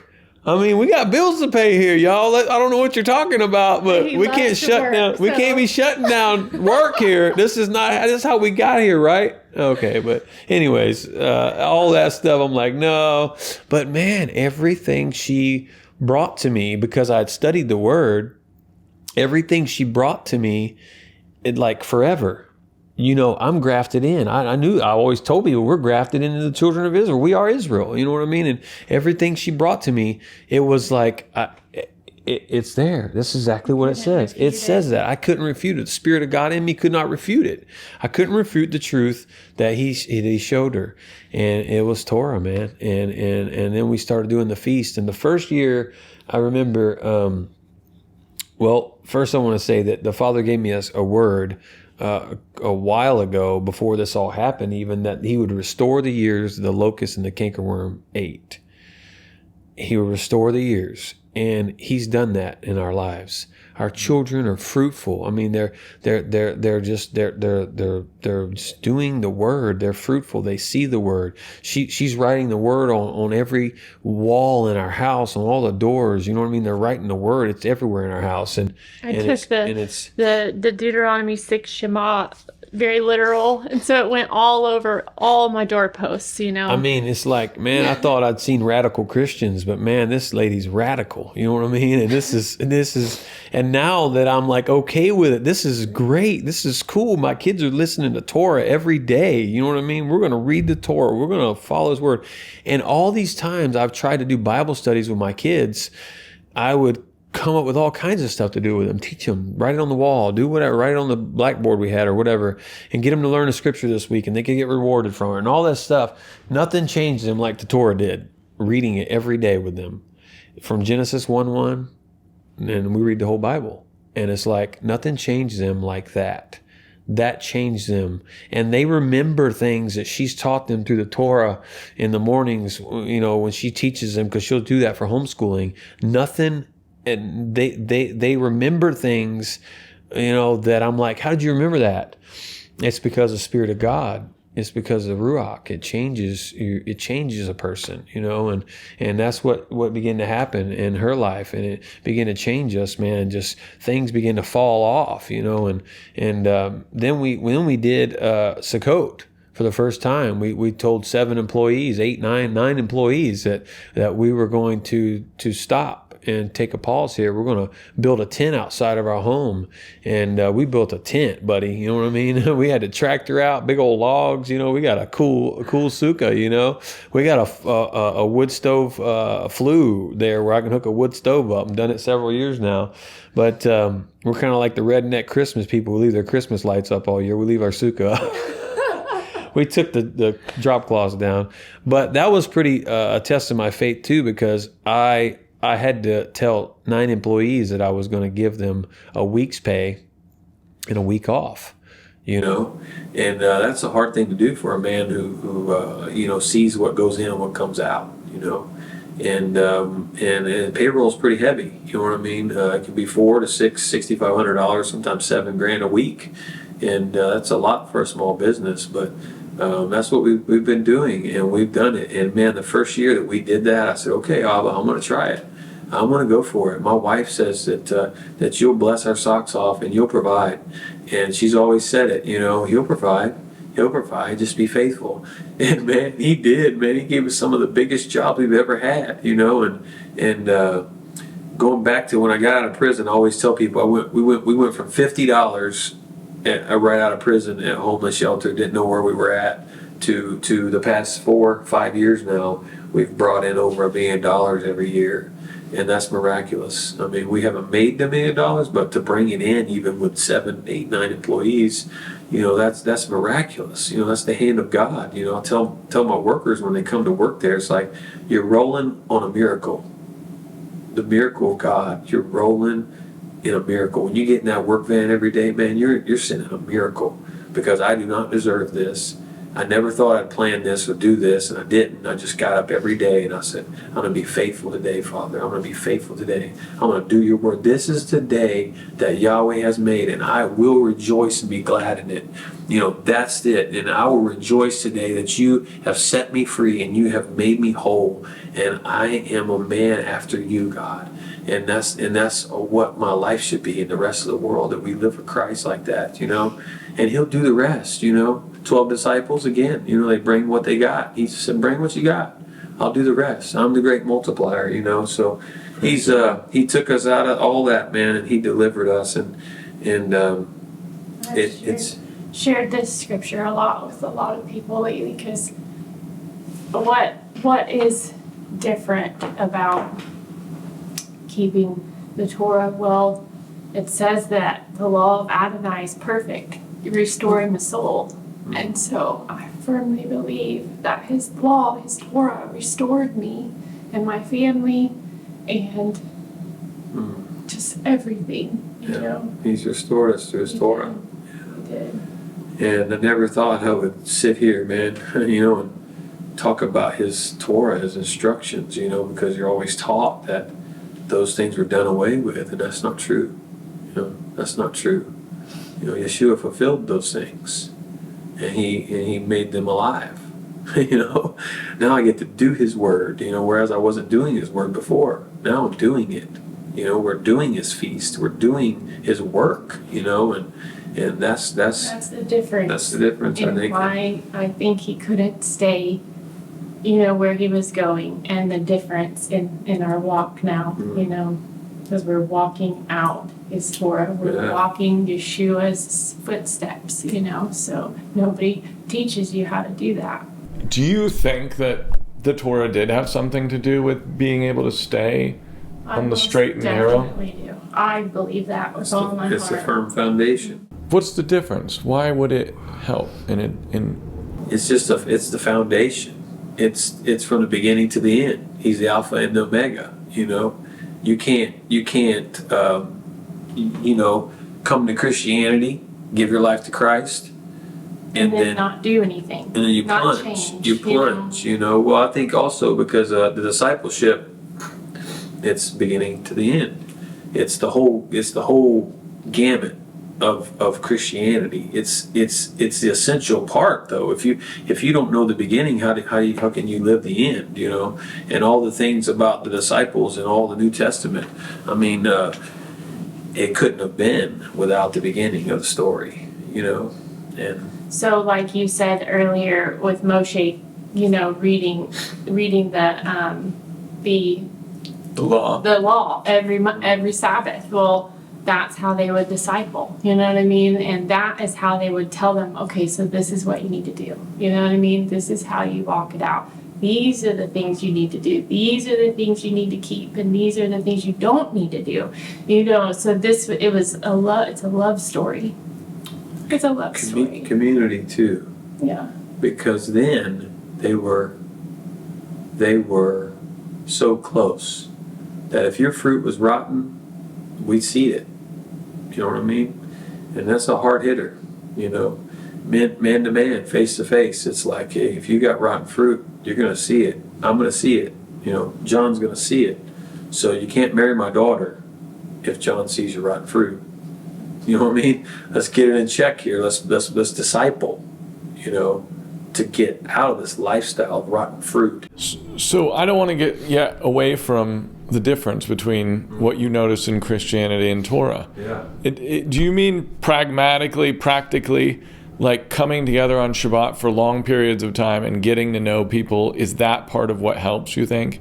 Do you think the fact that if some guy's on drugs and he comes to Shabbat, you'll know eventually. You're with him for hours. That's right, yeah. You may not have known in 2 hours at church. That's right. It's possible. I mean, for 6 months you came in and out of the church, and then Nothing happened. That's right. It's interesting, just by virtue of being together all day long. Yeah. I'm not saying that happens to every group, but it seems like maybe your group is like this. Yeah. That's what we do. Probably 9 or 10 hours. Yeah, we're there 9 or 10 hours. So this tight-knit community, There you go. it seems like it helps foster discipleship. Yes, yeah. And then being grounded and rooted in the full word from Genesis to Revelation also seems to do it. The main thing, though, is to love. You cannot do any of this without love in your hearts for one another, So, Well, the sister that we prayed over and we cast out demons out of her, she is telling people now, and we don't get the glory for this, but we did fast and pray for her. We were fasting for her, and the Bible says, greater love has no man than this, that a man lay down his life for his friends. Yeshua did it, so must we. And laying down our lives again is something that we are so we need. It's food.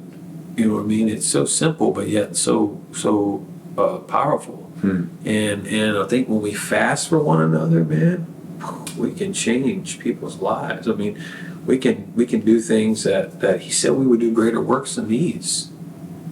I mean, why are we not seeing some of that? I mean, we're beginning to experience that, and his power. People are going to receive his power, his anointing. You know what I mean? Can you tell us about that experience? And then I really would like to get your advice for people that were in your shoes those years ago, both of you. But let's hear. Can you tell us about that experience of with the deliverance? Yeah. Deliverance is a lifestyle. It's not just a one-time deal, because again, the demons leave, they come back, the house is clean and swept, they come back with 7 more. So it's the end of discipleship, and after you're delivered or a demon is cast out of you, then we must come alongside of you to help you in discipling. There's no equation. There's no you don't have to revisit your memories. You don't have to go back and try to fix all this. You don't have to do none of that. This isn't self-help. This is the Ruach. This is the Holy Spirit of God, the divine counsel of God that's going to change you, not some book or some self-help. So then it's like we just pray like Yeshua did, and we lay hands on this person, and we cast out a demon, and that's it. There's no equation. What was the experience like? Was she manifesting weird demonic stuff? So she began, I'll make it quick, but we were fasting. The Father gave me a word to fast for 3 days with another brother. The word was for him that he should fast for 3 days. And for her, because he's known her longer than us. They've known each other longer. He lives a little ways away from us. And so I'm on the phone with him, and I hear the Father say 3 days. It'll take 3 days. And so I fasted with him. Misty fasted with him. We fasted together. We would fast till dinner, which is a good starting point for people that are new to fasting. I think you can fast up to dinner or through lunch or breakfast, whatever. And it's intermittent, but it's still obedience, and you learn. But we did it up to dinner every day for 3 days with him, and then he's been called recently. The Father's been showing him he's been called to do deliverance. That's his gift. That's one of his gifts. So he ends up in Evansville. These people live 20 minutes, 30 minutes from us, and he ends up in Evansville, and he can't come back because he's in a open house that day with his daughter. He can't come to their house, which this was the 3rd day. We're headed somewhere else, but yet we thought the Father had closed the door, like we weren't going to get an opportunity to, because we were going to go to her and the husband and say, this is what we see, we need to do something, So we're headed towards another place called Spring Mill, and we're going to be passing their road, basically. As we are approaching their road to go past that day, we weren't planning on going there at all, because that other brother was going to go there, right? The husband calls and says, I need help. He texts me and said, I need help. And so I'm like, okay, let's go. You know what I mean? No fear, no worry. We pulled over and prayed and anointed ourselves. And we took our children with us. They're 19 and 14, and I don't want them to at least be there to see what happened, at least to hear about it there. They weren't a part of it, but we went there. She was saying things like, she actually said what her name was, Lilith. And she called out her name to her husband and told her husband that he only, how does she say it? You only have control. You only have control because I let you. All kinds of things like this. So there was moments where he needed some brothers and sisters there. So we went there. We went into the woods away from everybody, and she received it. She repented of some things. We got to talk to her, and any unforgiveness or anything like that needed to be known, and she began to do that. We kneeled down in the woods and began praying over her, and it was pretty aggressive and violent. She was screaming at us, and we began to scream back at her. In the name of Yeshua, we began to call it out. At one point in time, I had instead of being down over her, praying over her on my knees, I had actually set up and was pointing and speaking in tongues praying in tongues, my eyes closed, and I was, telling a demon to go. And I remember kind of like coming to my senses because I was in the spirit that I was directing this demon to go. And that was pretty wild, to experience that. But it was aggressive. It was scary. It was so powerful. It was a release of a demon out of our sister, man. And so she has walked in freedom ever since. A completely different person. Yeah. It is so miraculous, and he delivered her that day. It's different for everyone. Like for me, it took a little more time, some love, some scripture. Her, it was let's get this out, So I think that is what we should be doing for one another, and we were willing to fast for her, because we want to see her delivered, Let's think about people that are in the position that you both were in, where you're in this loop, the endless loop of cycle. You already have come to Christ, you have been saved, and you're preaching even, and you're going out there and you're on fire, and then you're like doing drugs, or you're on fire and then you're drinking too much, or whatever it is. Sure. What is your advice, looking back on your lives? The Bible says that the goodness of Yahweh leads a man to repentance. So if we start with that, it's his goodness that leads a man to repentance or a woman to repentance. So his spirit is the goodness. It's the spirit. If I be lifted up, I'll draw men unto me. And so as a community, at least for me, if I were to speak to a community of people or a body of believers, I would say that you have to be rooted and grounded in love. Mm-hmm. That's the first thing. If you don't go before the Father, you're not seeking Him in your personal time, then you are not going to walk in the spirit of love, because it's going to be flesh driven. And if it's flesh driven, then it'll drive others away. What does rooted and grounded in love mean, actually, practically? So rooted and grounded in love for me is that I am dying daily to myself. That's the love that I have to give back to Him that He's given to me. Sorry, I want to keep drilling into this. What does dying daily? A lot of these things they become Christianese. That doesn't even mean anything. So dying, what does it daily mean? Yeah. Describe it. Dying daily for me is first off praying, and let's face it, let's be real. That it's really not easy to get into a place of quiet solitude and pray. And it's definitely not easy just to sit and be quiet, because look at all the voices that's coming. That's what I talked about in the little video I gave you, is that we've got all these voices coming. So dying is it's a way of me saying I'm letting down my own desires, my own wills, and my own wants right now, and I'm willing to pray. I'm willing to fast. I'm willing to seek. I'm willing to do whatever it takes. I lived 150 mile an hour for hell. For myself, for Derrick, for whoever. You know what I mean? I lived for this flesh at 150 mile an hour every day of my life to get my drug and my fix and my thing and my desire that I had to have, my sex-driven desire I wanted. And now, if we come to Christianity or come to Christ with a less of an attitude, what have we done? I mean, I see guys on TV with football games with their faces painted, their chest painted, and the guy should not have his shirt off in the first place.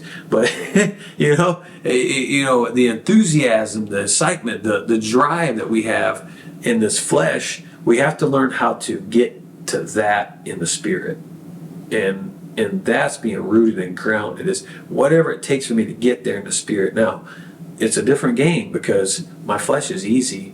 I could hate you easily, but to love a man is where it becomes uncomfortable. So it's getting into a place that's uncomfortable. It's getting into situations like, do we want to really give our time and our money to go out and to sit and listen to homeless people when we know they're probably going to do the same thing tomorrow if we go and give them hats, jackets, and gloves and free food? Or serve, we give our time, Am I really willing to get on my knees and pray with my wife?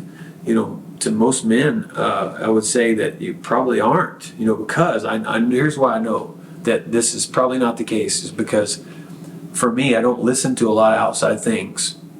I don't listen to YouTube. I don't do social media. And I challenge everyone who's listening to this that you take a break from that and get to a place where you can hear the Ruach, hear the Spirit of God speak to you, because that's what we need the most. And that's where we become rooted and grounded, is when we can hear the voice that's calling. Because that same voice is calling us to help us get into position, in our positions in Christ, to help other people.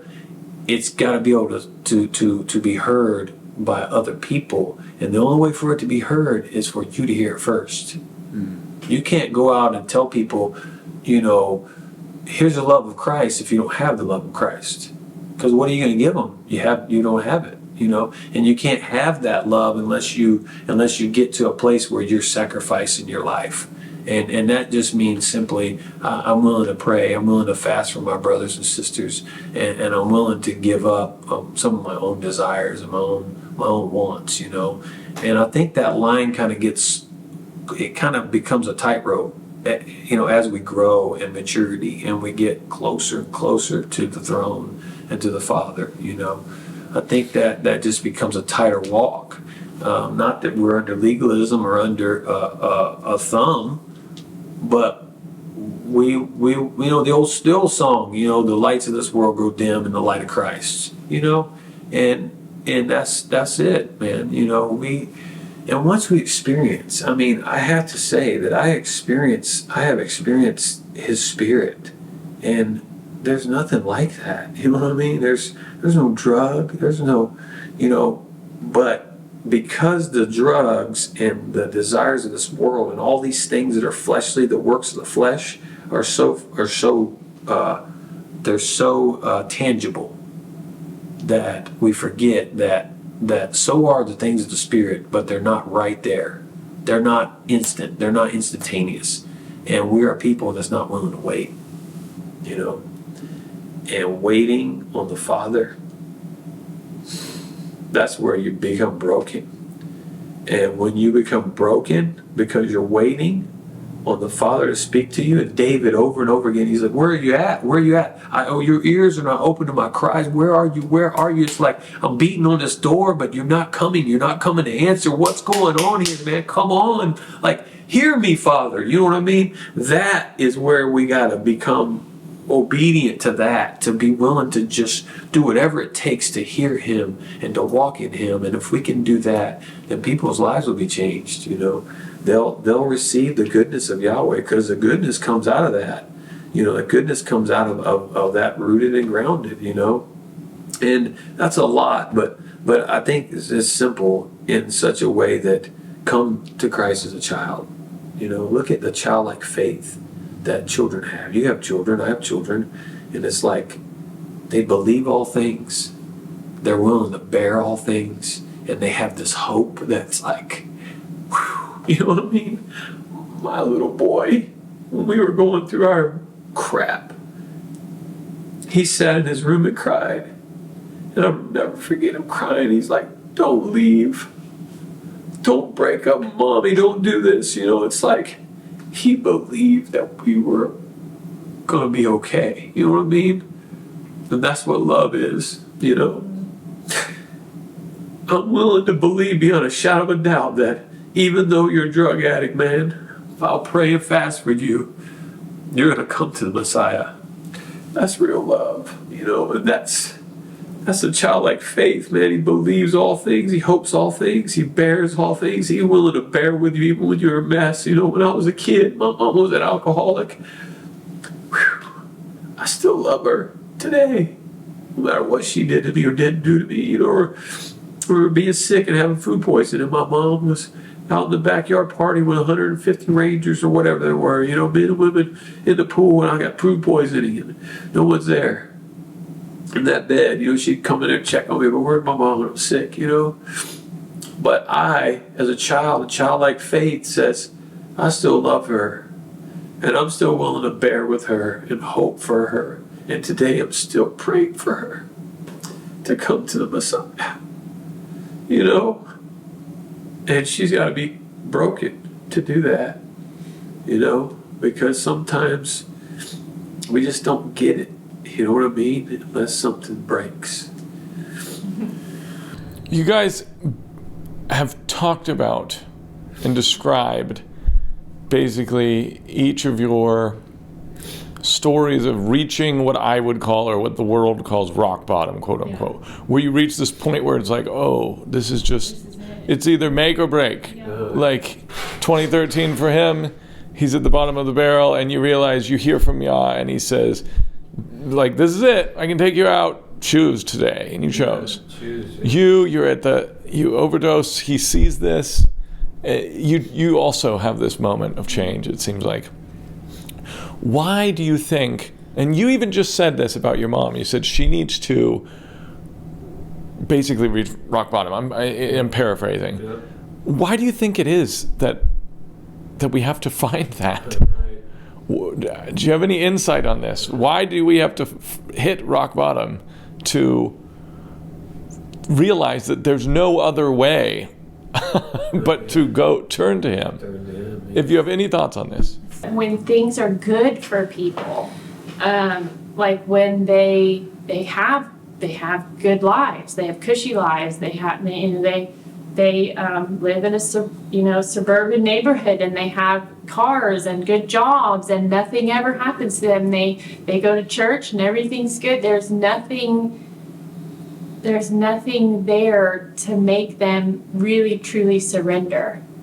Does that make sense? And I think that surrender is the key, because I know for me, I remember being able to get up out of bed and saying, okay, I don't know what to do, but I need you to do it for me, because whatever I have been doing this whole time is not working. So show me exactly what I need to do. And then being surrendered and willing to do it. Everything he tells you to do it, because it's for your own good. You know, and he's such a loving Father. You were saying it's because we have to give up. Yeah. We have to actually surrender. And when we have other things that we can turn to, i.e. drugs, drinking, money, women, TV, whatever it is. Yeah. Anything we can turn to, we will. Yeah. Yes, you will. Anything but the real deal. Yeah, we do. So how then, before, like, let's say your children, you don't want them to go down that path. You don't want them to reach the bottom of the barrel. How do we instruct people or help guide people to not get to that point, to surrender of their own volition? What's your advice on surrendering of your own volition, if you have any thoughts? When my sister that was delivered from her demons, not long ago, she, like maybe a month before that, she came and she's like, I want to confess to you, I've been drinking way too much. And she said, I thought I had a control over it, but I don't. And I need you to hold me accountable. So this was the one that you guys delivered, or Yah delivered through you. I love her so much. Okay. And so I said to her, I said, well, this is, these things are kind of cliche, but I learned them in recovery. And so these were seeds planted in my life way before I got clean. But one thing is people, places, and things. So we have to change what we're doing, like say if you want to stop drinking, you can't have alcohol in your house. You can't go into the liquor store. You can't go into the bar. You don't even need to drive down the same road that took you to that liquor store or to that bar. Because that brings back memories and it's this stinking thinking like stuff, And so you can't be around the people that still drink. You have to change these people. You have to do different things. So changing your behavior is how you come out of that. And if you don't, then you're eventually going to end up right back where you were. And literally drinking in the bar again, because we know, because that happened, to us many times. We'd end up right back where we started because we were still around the same, awful people, still going to the same places, doing the same things, watching the same things, listening to the same worldly music, living for the world, expecting things to change. And that literally is the definition of insanity, is doing the same thing over and over again, expecting different results. But you keep going around in a circle because you're not changing anything, So the same thing with like deliverance. You can cast out anything, but if you don't change what you're doing, what got you there in the first place, then you're going to end up right back where you started from with 7 of his buddies, And so you said before this delivery event happened, what did she do? She quit drinking. Yes, she quit drinking. And so and she confessed that you confessed your faults one to another, that you may be healed. And she would text me every day, and I would text her, or we'd call and talk, and we'd just talk about how she felt and what she was going through. So we have to be there for one another too, And so that's good. Yeah. And I just wanted to say part of that is that there's so many things that we allow into our homes, and particularly to do with TV, and we have completely come down to, we still have a TV, we use it for videos if we decide she wants to watch a teaching with the kids or something of that nature, but it's still so at your fingertips, these phones and these TVs, man, but we're letting things in our homes, and I think people that are wanting to be holy are bringing in unholy things. It's Achan, sin in the camp, you know what I mean? And it's an open door. It's an open doorway. It is. It's a dalit, and if we continue to allow them, we won't become pure before the Father, because we're allowing sin into our homes. And this is where we live. This is where we sleep. This is where we eat. This is where we do all of our life things that are personable and intimate.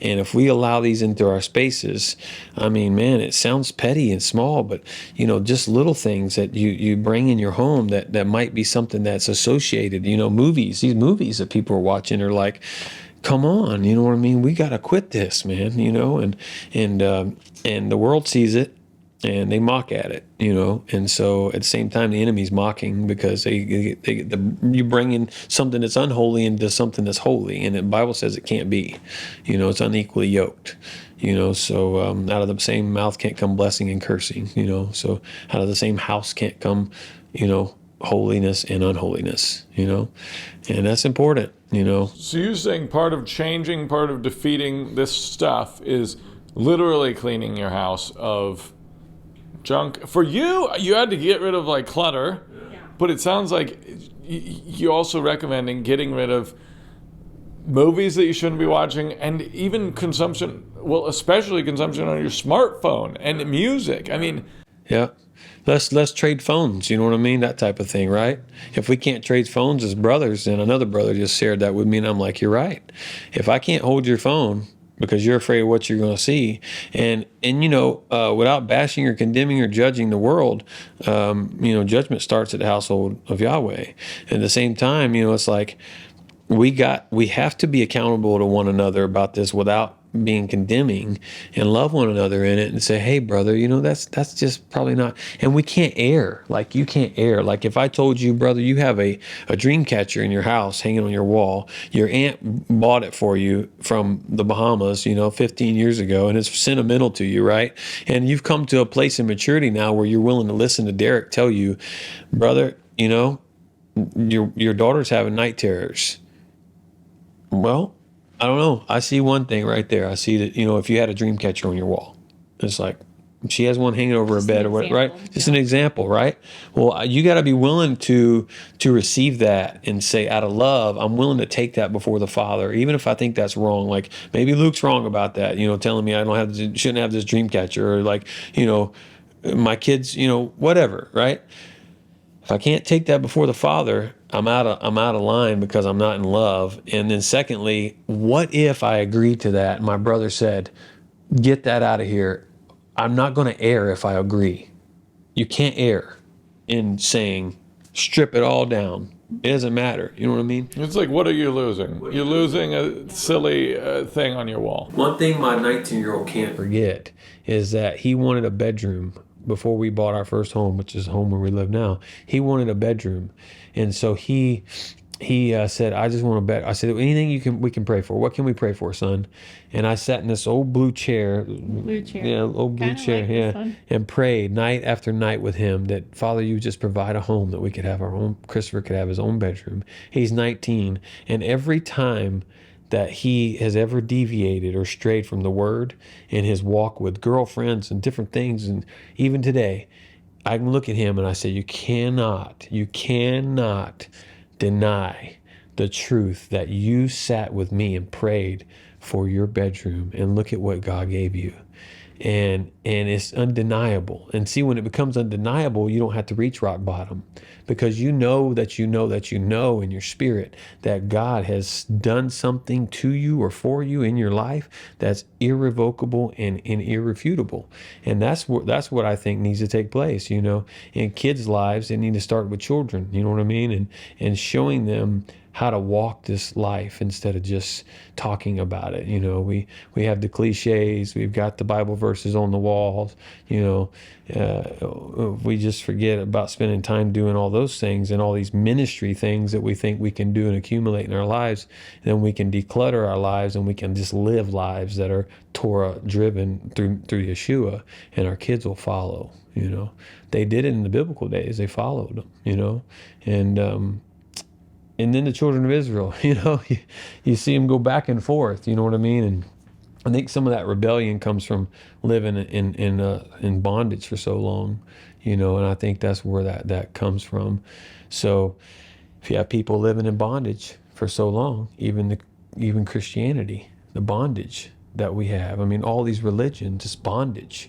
And then we bring our kids into this bondage. And what this bondage is like this cycle. And even outside of drugs and alcohol and the people that are outside the church, you know, I tell people all the time, you can quit drinking dope and smoking. But what about envy and strife? See, those are the real deal. Those are the real things. Those are the root. That's the core of what's really going on in a man or woman's heart that causes the grabbing for the drugs or the psych meds or whatever they are. So when we can get to the children before they ever get to that, then we've done something. And that's why he tells us over and over, teach it to your children diligently, day after day after day. And that's why, you know, because they need to know how to surrender to the one who created them. And they need to see it in us, you know. Mm-hmm. So that's a life, you know, given, you know. Would you guys like to add anything else about like your story, about what you've learned, about life? Would you like to say anything? I have something. I've said a lot though, but I just if I could say something to the nations or to the world or to whoever hears this, it would be that you know, there's so many things that we can do in this world. There's so many things that we have opportunity to do, especially in this age.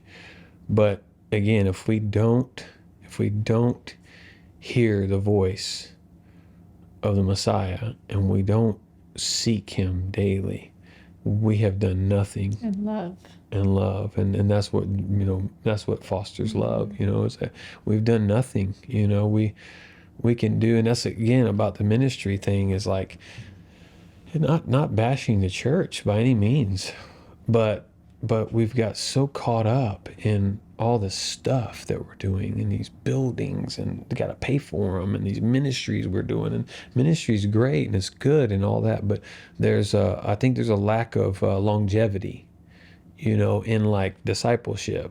So somebody comes to Christ, or they live in a household of Christianity, and then they fade. Look at the statistics for kids that fade at college level. You know, they just drop off. You know what I mean? And this lack of discipleship is a big deal. It's fast food religion. I'm realizing this now as we're having this discussion. And the reason it's bad is because it satisfies you. The person is saved. We have more people in the pews. It's fast food. You get the rush. It's a great feeling after you eat McDonald's. But then there's 3 big buildings right in this area that are old churches for sale that were all operating when I was young. Really? They're all for sale. For sale, yeah. They're gone. There's no longevity. Yeah. Why? Yeah. No discipleship. For discipleship, that's the answer. Yeah. So by eating the fast food, the result is death. The result is death. You must have the sustaining food that maybe it's a little more difficult to sit down and disciple young Derrick. Maybe it's a little harder than just saying the sinner's prayer and having him cry with you. But it's a little harder to take the hours out of your life and away from your work to disciple Derrick. So that's like eating the actual good food for you, the organic food for you. But maybe the churches would still be there because they'd have another generation of people who are following. But without the discipleship, then it's just gone. So another call to the Christian world: we have to disciple people, or else you're going to end up selling your church. That's what's going to happen. Yeah. How do we change? How are we different? Are we like the rest of the world? Because, I went and sat in that pew and said, not bashing the church, because I love so many people in the church and they're still my brothers and sisters and family.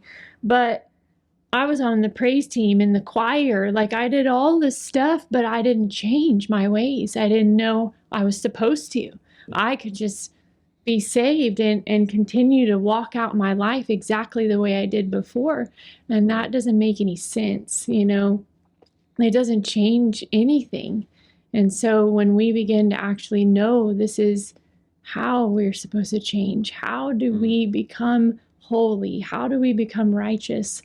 Because he says we can, and that's a big misconception that we can't walk that out. We can, you know what I mean? And so through him, he does that for us, and he teaches us how to do it. He calls us to be perfect. The church is lying about this.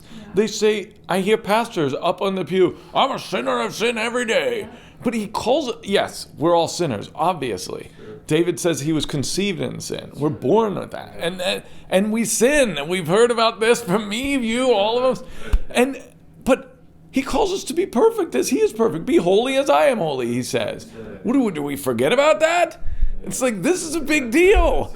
We have a high bar and we're supposed to try and to live that way. Why else? We have to live the way he lives if we're going to be around him. That's right. And the enemy is good at discipleship. Again, organization. And being organized. And that's what I questioned my brothers. I said, are you organized? A group of guys were coming around, and when I was sharing that word, I said, I thought they were on to me because of my criminal history and my nature. I thought they were on to me, checking me out and see if I was real or not, And I appreciate that, because I'm watching you. I'm watching you, brother. You know what I mean? Are you watching me? Are you watching to see if my fruit's real? And if it's not, then you're going to either think one of two things: I'm struggling and I need help, or I'm a wolf in sheep clothing. It's one of the two. And so that's how we become organized. We either help the one that's struggling because we see his fruit, or we kick the wolf out because he has no place. And that's how we protect the flock. And that's how we walk with another brother. So we're kicking out the wolf and we're walking with a brother, because the wolf's coming to steal, kill, and destroy. And he's going to go after that weak link. And if you ain't discipling the weak link, then he's taking him out. Yeah. That's what the enemy's up to. And that's Paul said, we are not ignorant to the tactics and the devices of Hasatan. He said, we are not ignorant to these things, And we better not be ignorant to them, because we'll lose. And he that wins souls is wise. How are we going to calling ourselves wise men, but yet we're not winning any souls, And we got to be willing to get in the trenches and the ditches with Derrick and Misty, to win the soul. And if we're not willing to do that, take off the tie and the slacks and get in the ditch. Forget about your nice car, give the guy a ride or whatever. Or if he stinks, you're going to hug him. then he'll never come to Christ, you know? And it goes back to surrendering. That's a surrender game, you know?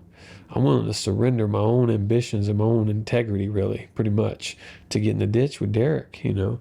And if I can't surrender that, then I'm definitely not showing my child that I love the homeless guy, you know, or whoever, you know what I mean?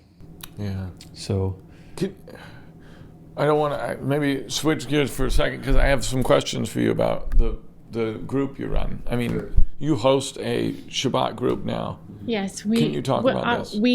We have several like core families that host, so we rotate. Yeah. We have gotten to the point though where we are bursting at the seams in the houses. even our basement won't hold the people, you know, and 50 with kids, about 40 to 50 with kids in our basement. That's enough, you know. When you got kids sitting up the stairs, on the stairs, listening, you know, that's where we're at. So we're going to restore the barn again, basically add on to it, so that we can host everyone. You know, we're going to heat it and cool it. And so this barn that I have to tell you about this barn that we restored for our wedding. He was like, nope, we're not going to do weddings, Misty, but you are going to do my feasts, my weddings. And now I'm able to walk in what the talent that he gave me for hosting and doing these events, you know, for all these wonderful people. We are so blessed with the people that come around, and people are coming there that are just Christians, you know what I mean? People they've ended up at our house, man, and you know, with wisdom, we've just talked about being organized in our children and protecting.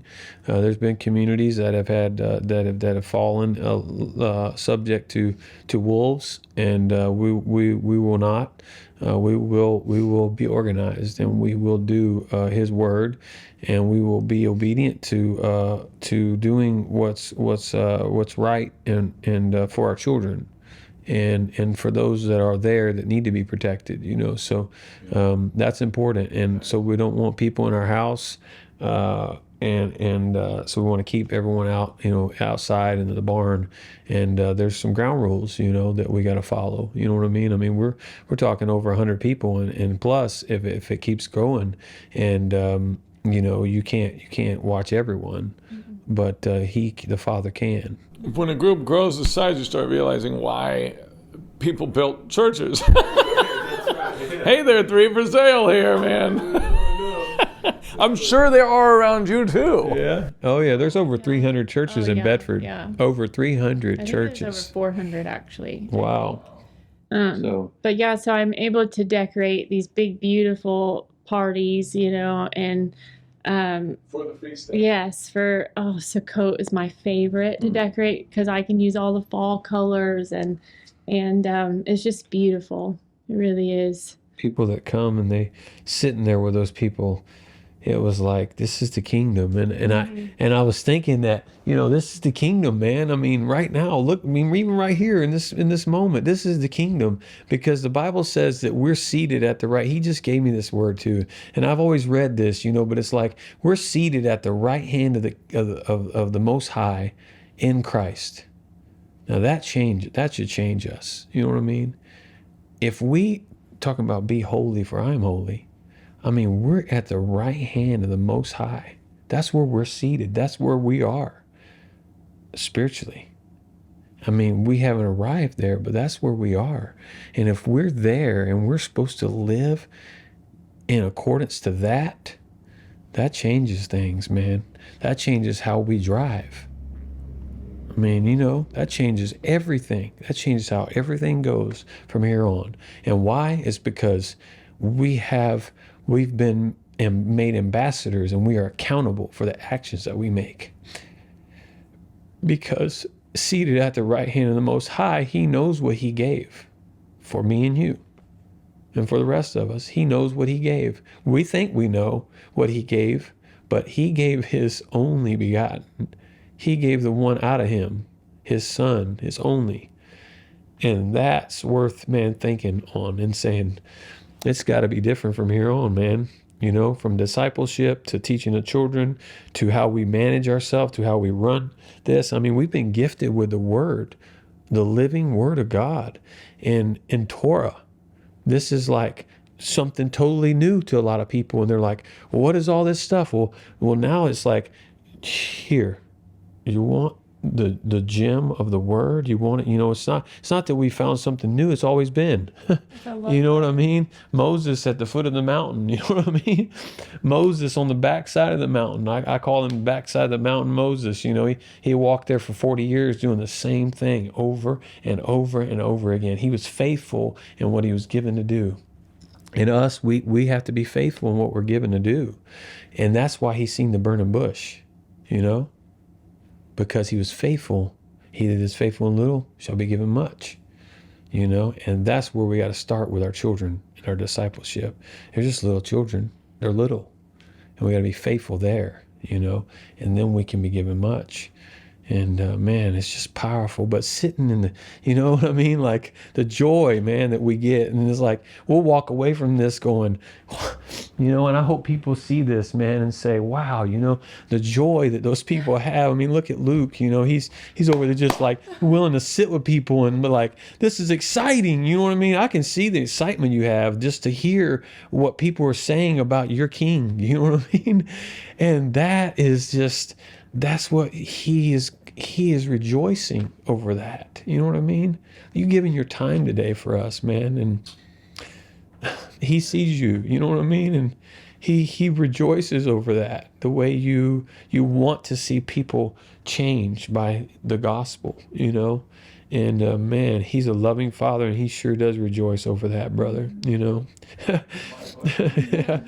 He rejoices. And he is the only thing that can bring you pure joy. The only thing. Not your husband, not your wife, not your kids, not your job, not your television, not your alcohol or your drugs, not your car. Nothing. Nothing can satisfy like him. So.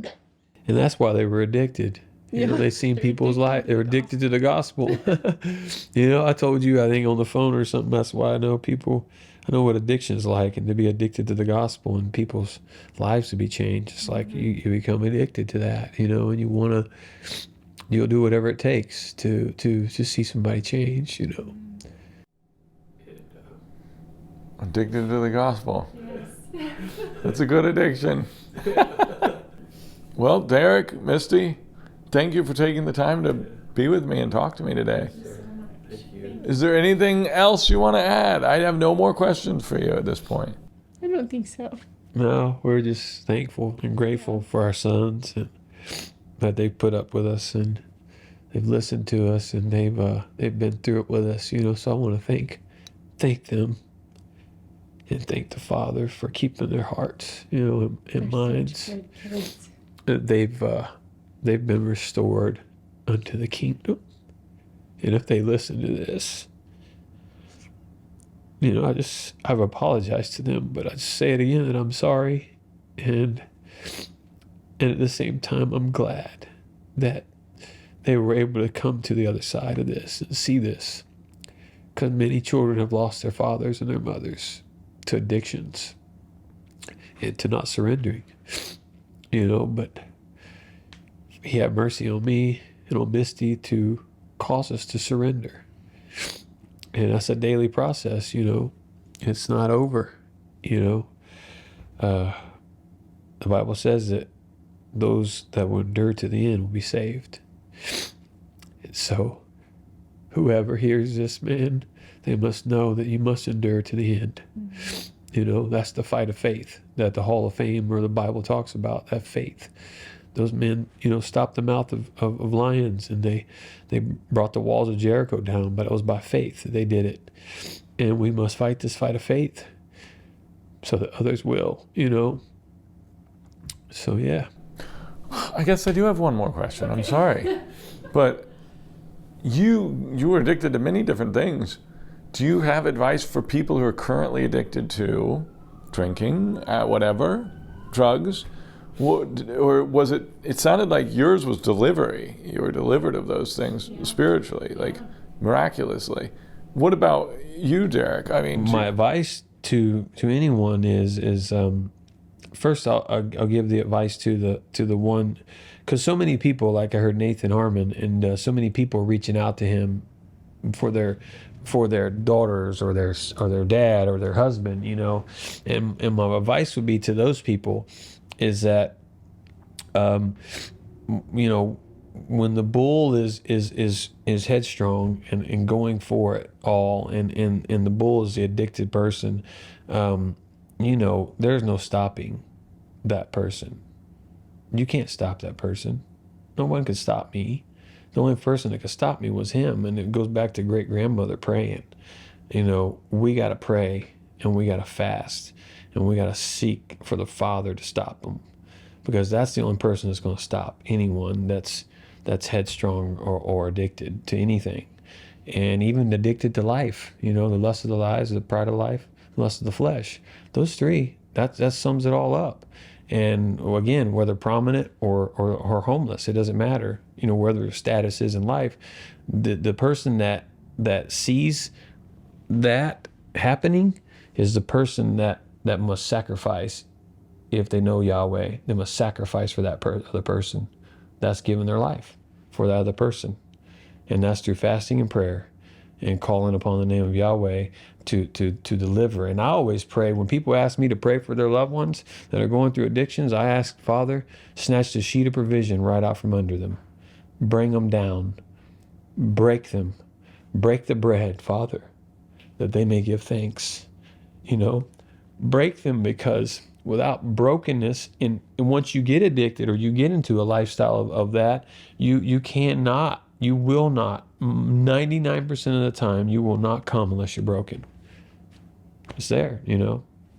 And so if we catch it early with the children, then they don't have to go through that breaking, you know. So you got broken at the end when you saw them through the glass. That's when that was the broken point. That's when, and then you.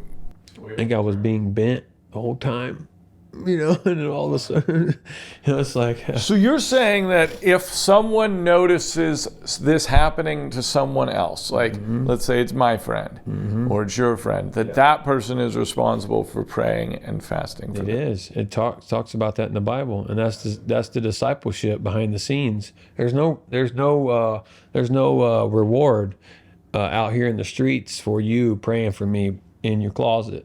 There's no reward there. The Bible says, lay up for yourself treasures in heaven. So that's the treasures in heaven we're laying up. Forget about the glory of the world. You know, and so many people will talk about how man, you know, my son or my daughter or my husband or whatever.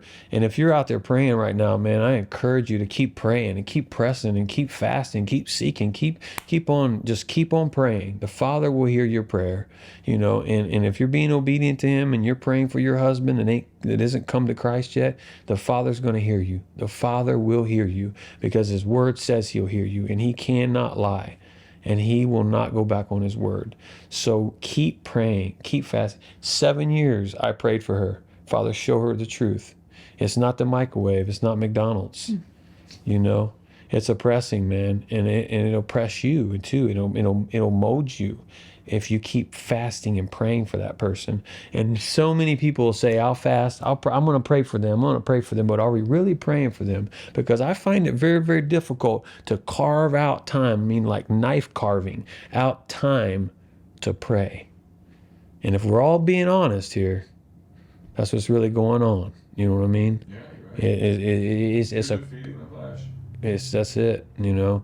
So if we don't do that, then when we can talk, you know, like their lips speak great swelling things, but their hearts are far from me. Our heart is not in the right place if we're not fasting and praying for our brothers and our sisters or those that are addicted.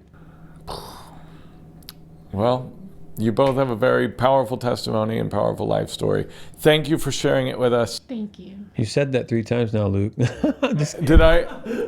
No. It's true. I guess we better wrap it then. Wrap it up. Thank you. Oh, one more question. Oh, no. We can talk all day. I'm kidding. Hey, man. Praise Abba. Thank you, man. We appreciate you. And